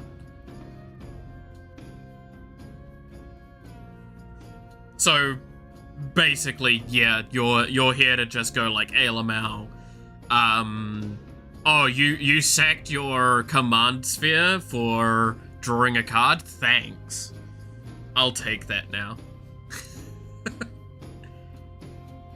I think 4 mana is pretty reasonable for this as well, because you're in Dimir, you're probably going to have a lot of artifact ramp. So this will be pretty easy to get out. You'd probably be able to, like... Again, there's a lot of different ways to play this one out. There's, like, weird combo, like, shit going on where you're, like, trying to remove counters. There's ways to stop counters being added. There's probably all that. But there's also just, like, hey, Lamau, I'm just gonna build up an artifact death. Microsynth, like, yeah. It's not an original concept, either, so...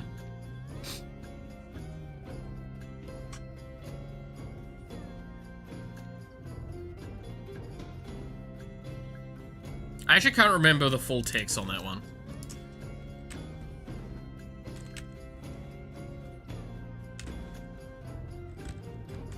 Isn't that? Oh, yeah, that's right. That's the fucking steal all the... Yeah, because everything becomes artifacts.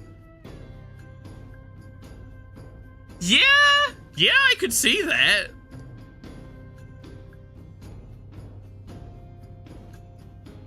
Yeah! Steal everything. Go for it. Fuck it. Why not? Yeah. It's, again, congratulations, you broke the microsynth legends. I think everyone's just like, congratulations, so thumbs up, you've done it.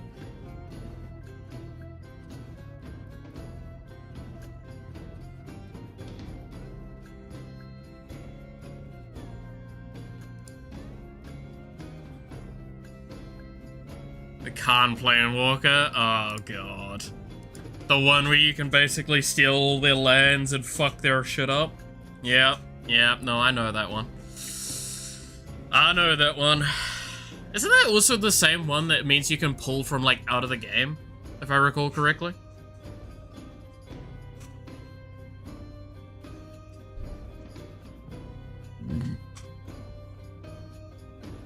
Ooh.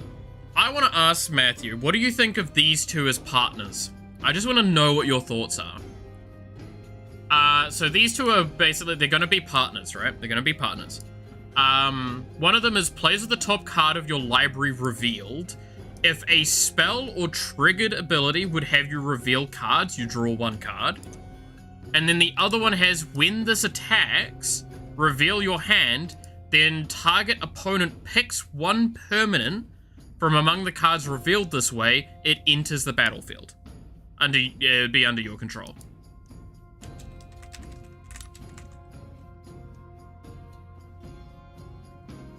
Or basically, you play it, right?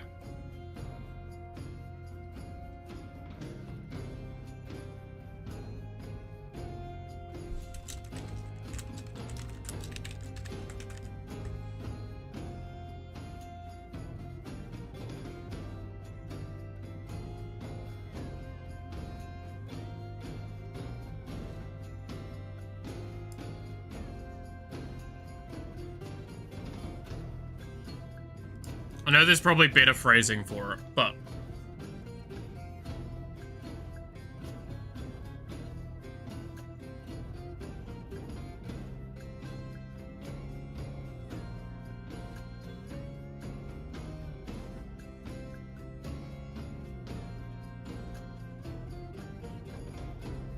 Because, again, I understand fully what it means with all of this stuff. I'm being very cautious on the phrasing on a lot of these.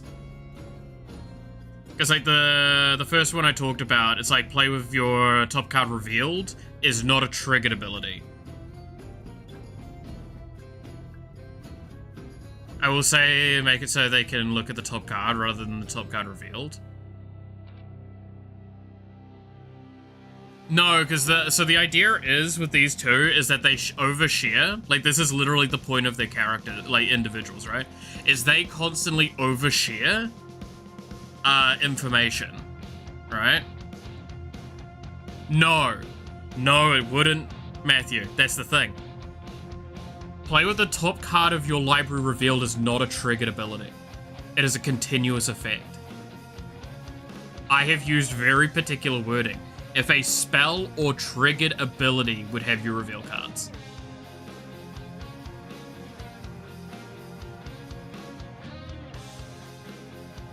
Playing with the top card of your library revealed is not a triggered ability.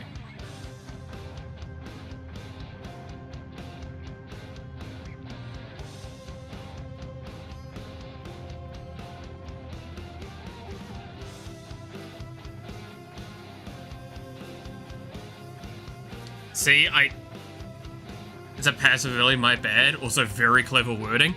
You see? I kind of know what I'm talking about with some of this. That's why I was like, that's the interesting idea for it. But yeah, since it's a continuous effect and it isn't a trigger, that means you just see that top card constantly.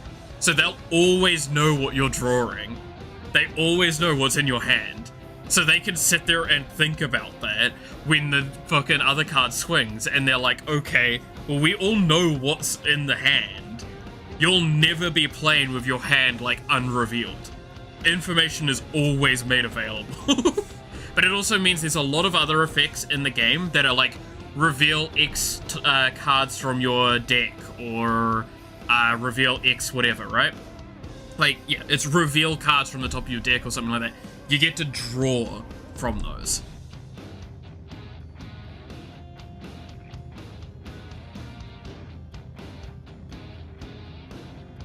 So it actually becomes like a really weird and interesting thing where the other one, I think the first one, Numi, ironically, really, really strong. Michi, probably less strong.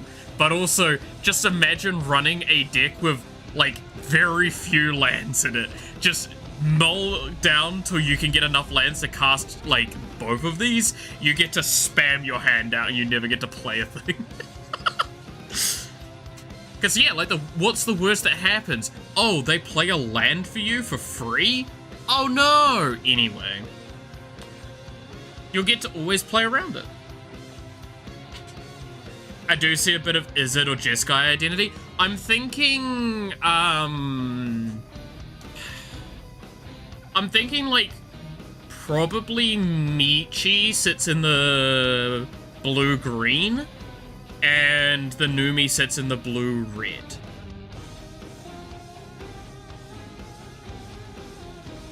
That's what I'm thinking. Because green is what I more think of when it's, like, putting things into the battlefield for, like, just absolute put it down. Right?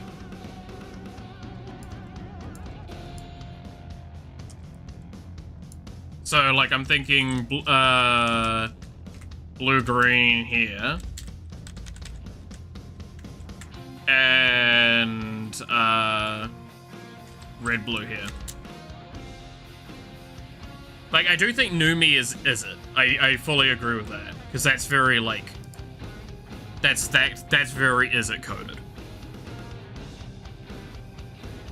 I don't know if I would say the other one's got white for that style, though. I actually can't even remember what that color combination's called off the top of my head.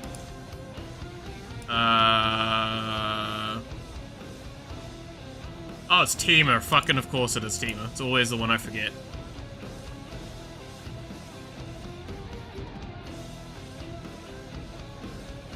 Oh, no. Matthew, do you want to see the card that I was like, I've nailed it?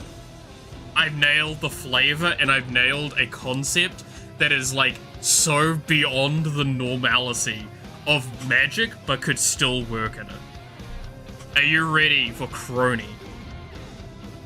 Crony has partner with herself. If this is your commander, you may have 2 of this commander as your commander. Then all your creatures gain +1/+1 for each other permanent with the same name as it. This is not affected by the legend rule. You have 2 of the same commander. Tried eating, we'll see if it hold down. I hope so, Sheppy. It would be nice to have a good snack. I mean, Red does that also. White makes more sense in the color pie for oversharing, but you and a Slime Cat are also the only VTubers I watch. Fair. I guess, yeah, there's an argument on that. I don't disagree. So what, you're thinking Michi is red-white instead? So red-white and red-blue?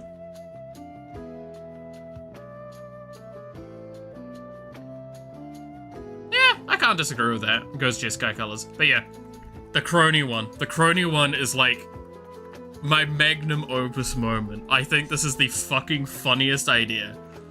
It is the most self-love I could possibly put as a fucking commander. Is literally she partners with herself. It's not even like partners, it's just partners with herself.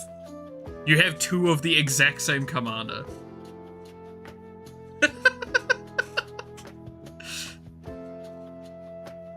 It's a Fixed Brothers Yamazaki, yeah.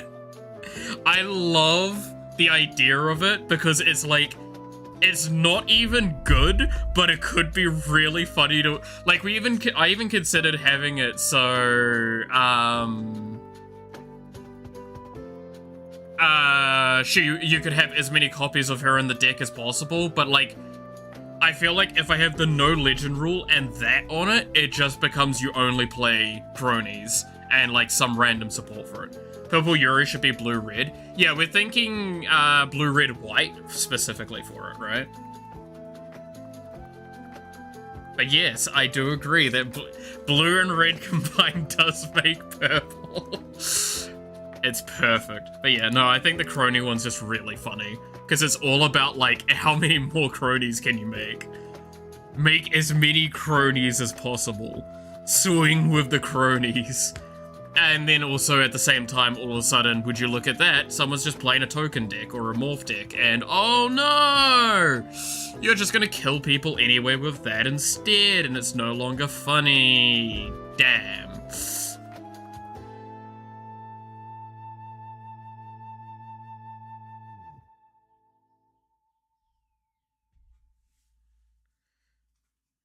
I could make a non-token creatures. Or your, like, if I do non-token creatures, it nerfs out some, but it's fine on the others, I guess. There was a plan for purple? Yes, no, purple was, I think, it was intended to be the 6th color, if I recall correctly.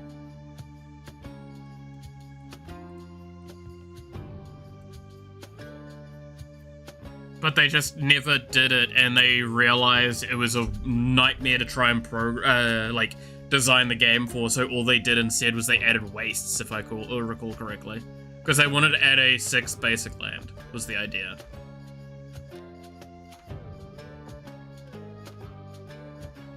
And I don't think they could ever add, like, easily another color without, like, fully breaking the game. Too much gets changed all of a sudden.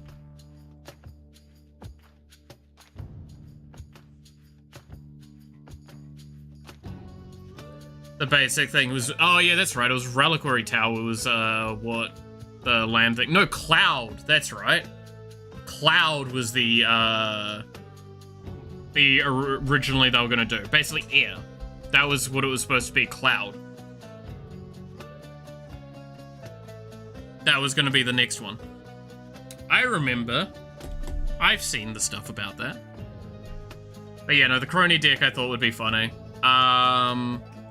Actually, Matthew, you'd be able to give me a decent answer on this one. Tell me, Do you think this effect needs to be locked behind a once per turn clause? So, whenever this creature or another, and quotation mark sea creature, you know the whole like octopus, kraken, blah blah blah, right? Whenever this creature or another sea creature enters the battlefield, untap up to one target land you control and draw one card. Do you think that needs to be locked behind a once per turn clause? Because I think that one is one of the ones I'm the most, like, fearful of being too much, but I also sea creatures tend to be very expensive, so it justifies it.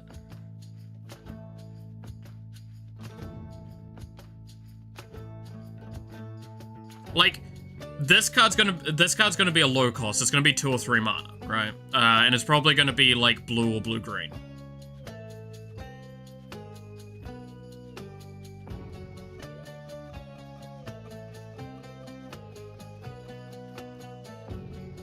The idea is, in my mind, that it helps you with early game ramp, and it gives you like some potency, like some additional reach in the late game. But I'm scared that it potentially might be too much.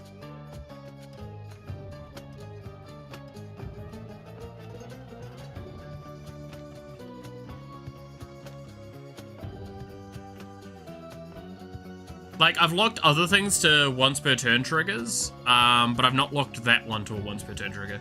I don't think so, due to the fact that sea creatures have high CMC.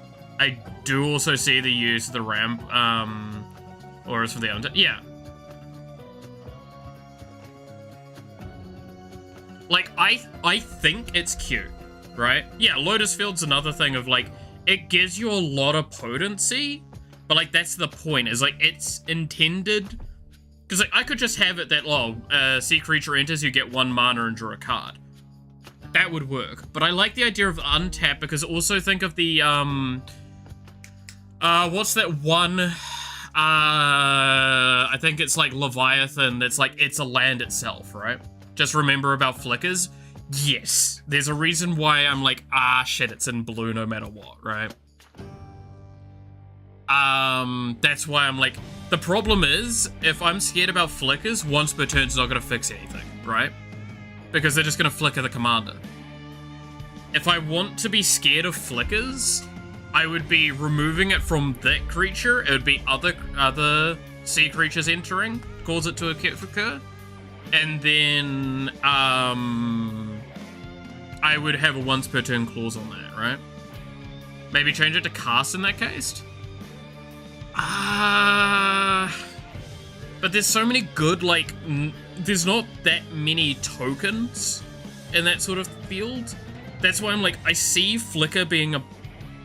I don't think the Flicker's gonna make it a problem, right? I don't... You're still gonna have to commit already quite a lot to get there. And at that point in time, why not just play the, was it Peregrine Drake or whatever the fuck it's called, instead, right? Because that's like a way more efficient thing. This is only 1 land getting untapped. That thing's like 5.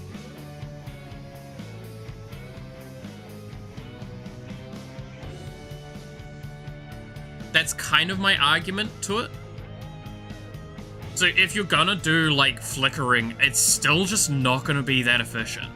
Like, you could cycle flicker pretty decently, I guess, because you're gonna be drawing 1 card. If you flicker something for 1 mana, so again, like an Essence Flux or something like that, and you have a lot of those flickers, the problem is there's not... most of those flickers do end up being more than 1 mana. I think it might be better if it's not once per turn, but twice or thrice per turn. I mean, at that point in time, what's the point, right? Because again, like, the moment you start putting a once per turn clause on it, like, realistically, all I would do to counteract flickering is, when, like, either cast, like you said, or when another enters, draw a card that only can occur X times per turn, right? That's how you counteract it. if you don't do it on others, but because the moment you have it on this creature, the once per turn clause or any of those don't matter, because it's gonna just flick at the commander to cycle.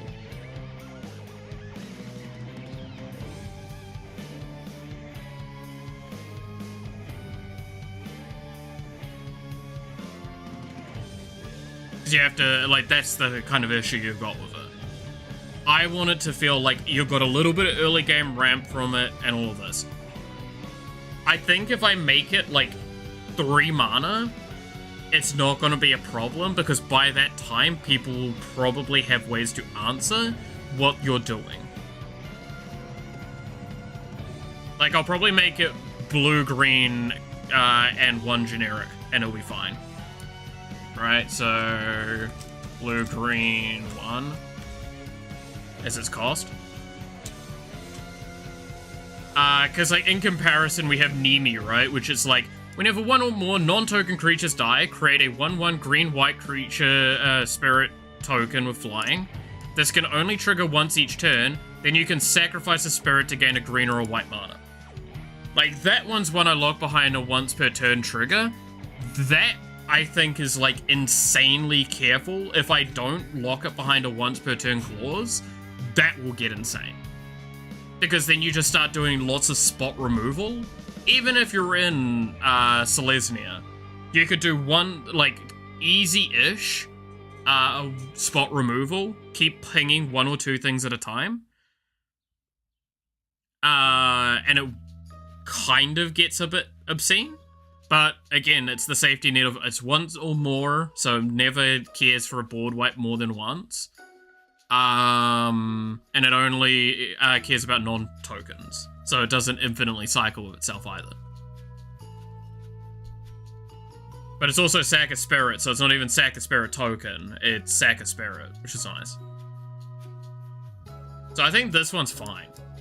I think the Nemi's, like, perfectly reasonable balance. It's not overpowered. It's not underpowered too much, but...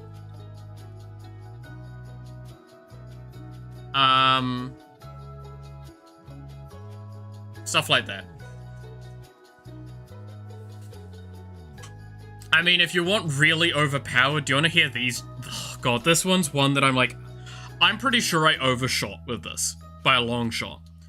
And specifically, it's on Evil is the one that I think I overshot with. So Neuro is Defender and Flash, Artifacts and Colorless Spells. Artifacts and Colorless Spells you control have Flash. You can cast an when you cast an artifact or colorless, create a 1/1 Thopter flying. On the beginning of your first main phase, you can meld this with Evil. I'm not gonna go too far into that because I've literally written like Evil, pay X, meld, ed, blah blah blah, right?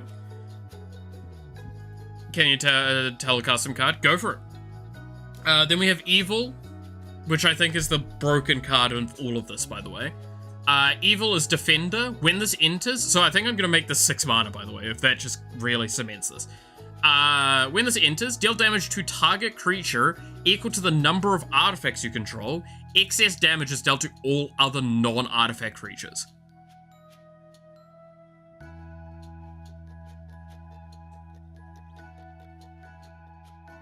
And then the meld is the Swarm Unified. Reach Indestructible. Gets +1/+1 for each other artifact you control. Your artifacts and colorless spells cost 1 less and have flash. And then during your turns, you may exile any number of artifacts from your graveyard. You may cast the copies of these. I'm thinking of making the Lady of Pain from D&D in a card, but I'm not sure how to make it. Lady of Pain, huh? Would it not be, like, very Rakdos coded? Like, dealing 1 damage to a lot of things?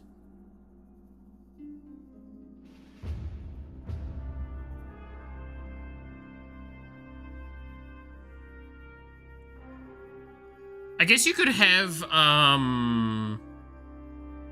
if it's gonna have Indestructible, so it's Indestructible probably flying, right? Gotta be careful with that.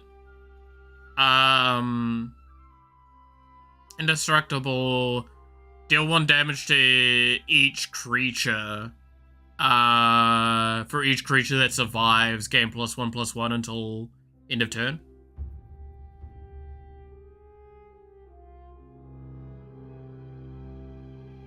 That's what I'm thinking. Do you know the Lady of Pain? I know a lot of the stuff that's based off it. That's why I'm like playing with it in my head.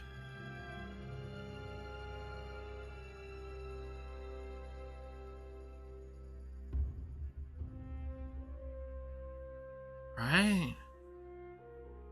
Might have to double check some of it.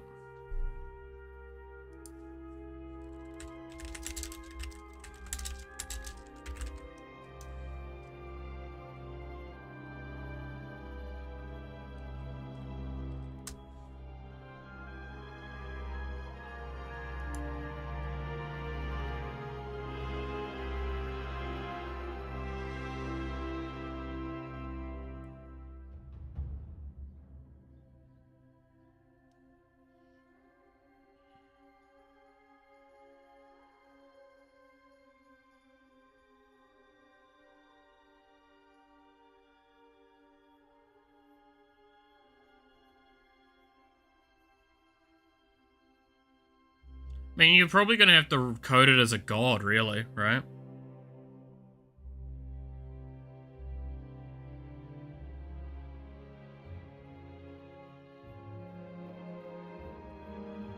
Like, it's gonna have to have a devotion of some kind.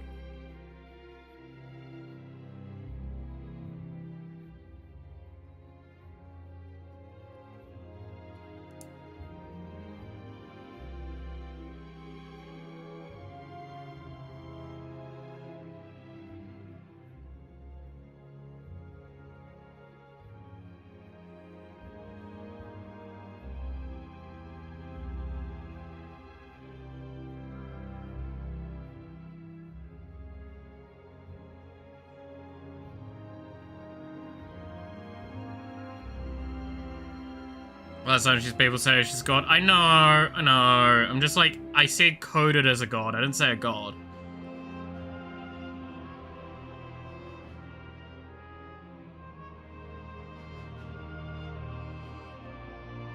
Like, I don't know, if you have the most creatures, they can attack. Like, if you have more creatures than, every other player, or each other player, then, like, she can attack. And then...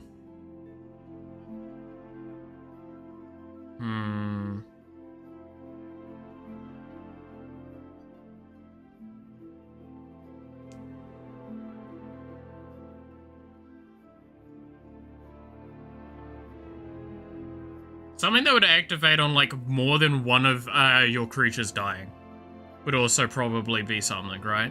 When, like, 2 or more of your creatures are sent to the either exile or graveyard, deal damage to something.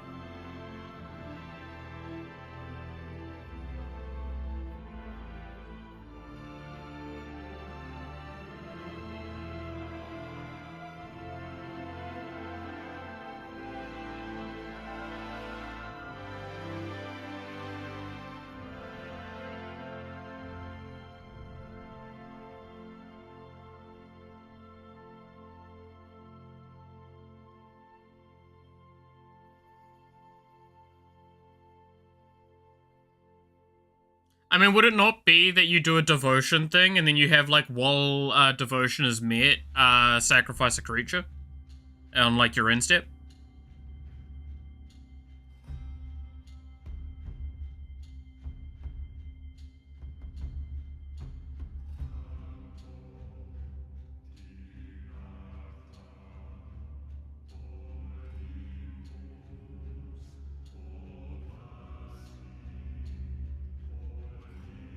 Because I feel like that's what I'm kind of getting from my memory of this and the general gist of this stuff.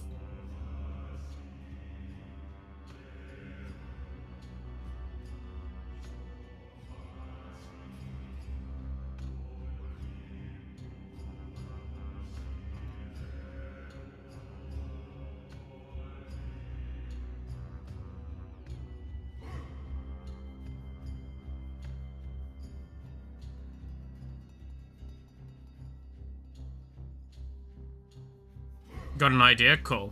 I'm glad I could help some way. But yeah, no,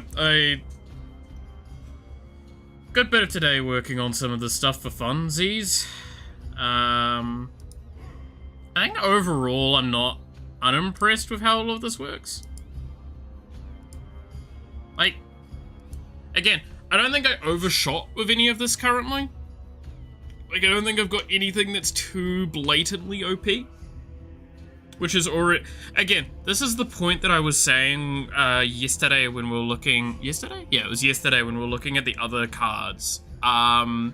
Is that some people go to flavor and don't think about what that actually means in the gameplay environment by comparison to the game itself, right? So, to explain that maybe a little bit better, because admittedly that's not exactly the most clear. A nuclear bomb going off is, I don't know, we could say like 10 damage hitting everything. That's equivalent, sort of feeling. So, if your effect does like 10 damage, I need to understand why am I seeing a character throwing a nuke? Or, why is my character not dealing this when they probably should? The problem that the thing that we looked at had was it was very clear they hadn't put the effort into balancing things as well, because one other core thing was they made a bunch of cards that were clearly supposed to go into one deck that was multicolored, but they had several of their cards have 3 color pips of the same color. Like mono-colored pips. Like several of their cards were like 5-6 mana, 3 mono color pips. That's not playable. Not in a realistic setting.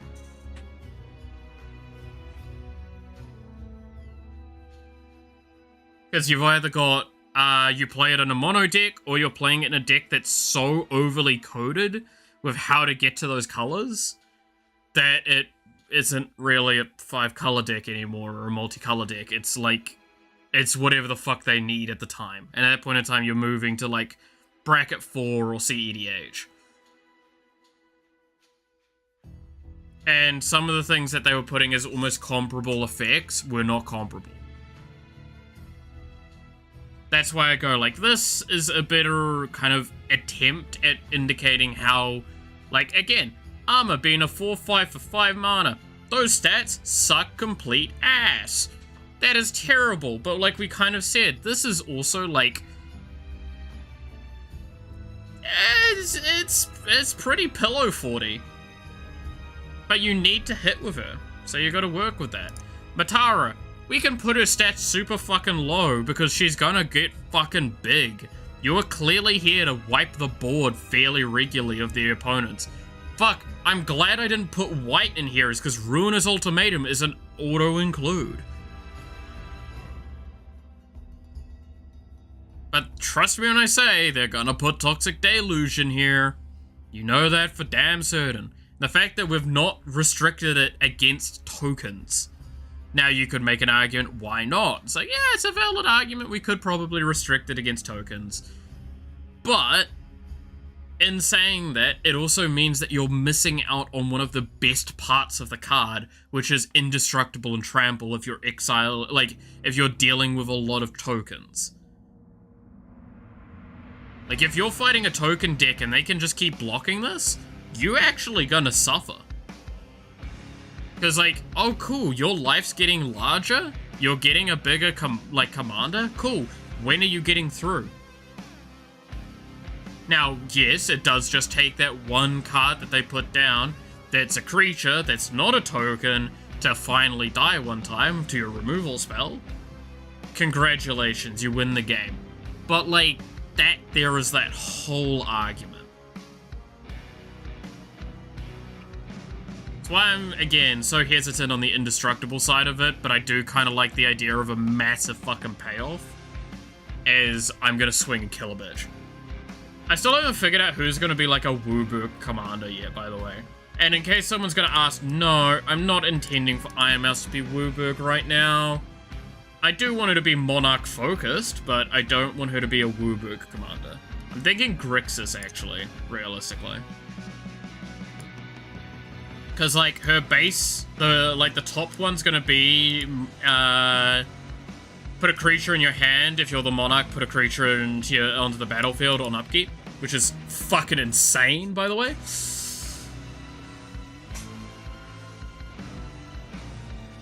Especially in an era where we've just gotten a lot of, like, mayhem-coded sort of cards. And in Grix's colors? Ooh, that'd be pretty good. Then we have another one. It's like whenever you cast a legendary, if you're the monarch, copy it and it's not legendary, which is bullshitly OP, by the way. Just stressing that. But it means that it's a Legends Matter deck, which is kind of funny.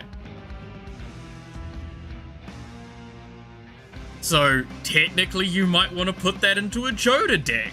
But a Joda deck with Monarch. It's weird. I don't know. You'd find it out.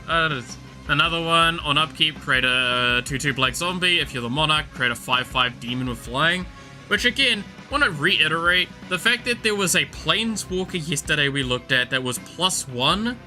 The +1 of a goddamn Planeswalker was create a 5/5 Black Demon with Flying.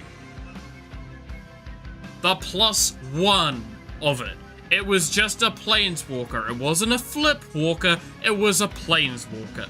That thing comes down for like 6 mana, and it just puts out a 5/5 for fucking 1 loyalty. Why?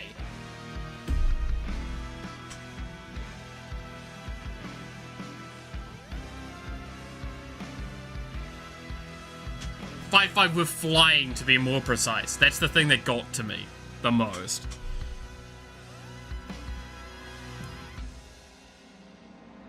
And then another one, which is just, when this attacks, exile the top card of your library. You may cast it as long as you control a legendary demon. That sounds like something that costs 3 loyalty at least. Yeah, this is a person that had done all of their loyalty abilities based around, it was +2, -2, -15 for all of their effects. And trust me when I say, the -15s, the fact that they came in with base 5 loyalty as well, it just didn't work. It was very clear they had not put the balance in there. And that's fine. That's fine. Anyway, I have rambled on for an extra like 20 minutes more than I fully intended to. But I enjoyed this, so always good times. Cool that I got to test this out. We might fuck around with this again, like, next week. Some more, because I actually kind of like this. So with that being the case, though, I'm gonna finish off here. So, thank you so much for watching. I hope you enjoyed. You're awesome. Stay awesome. And I hope to see you again next time. Until then, bye-bye.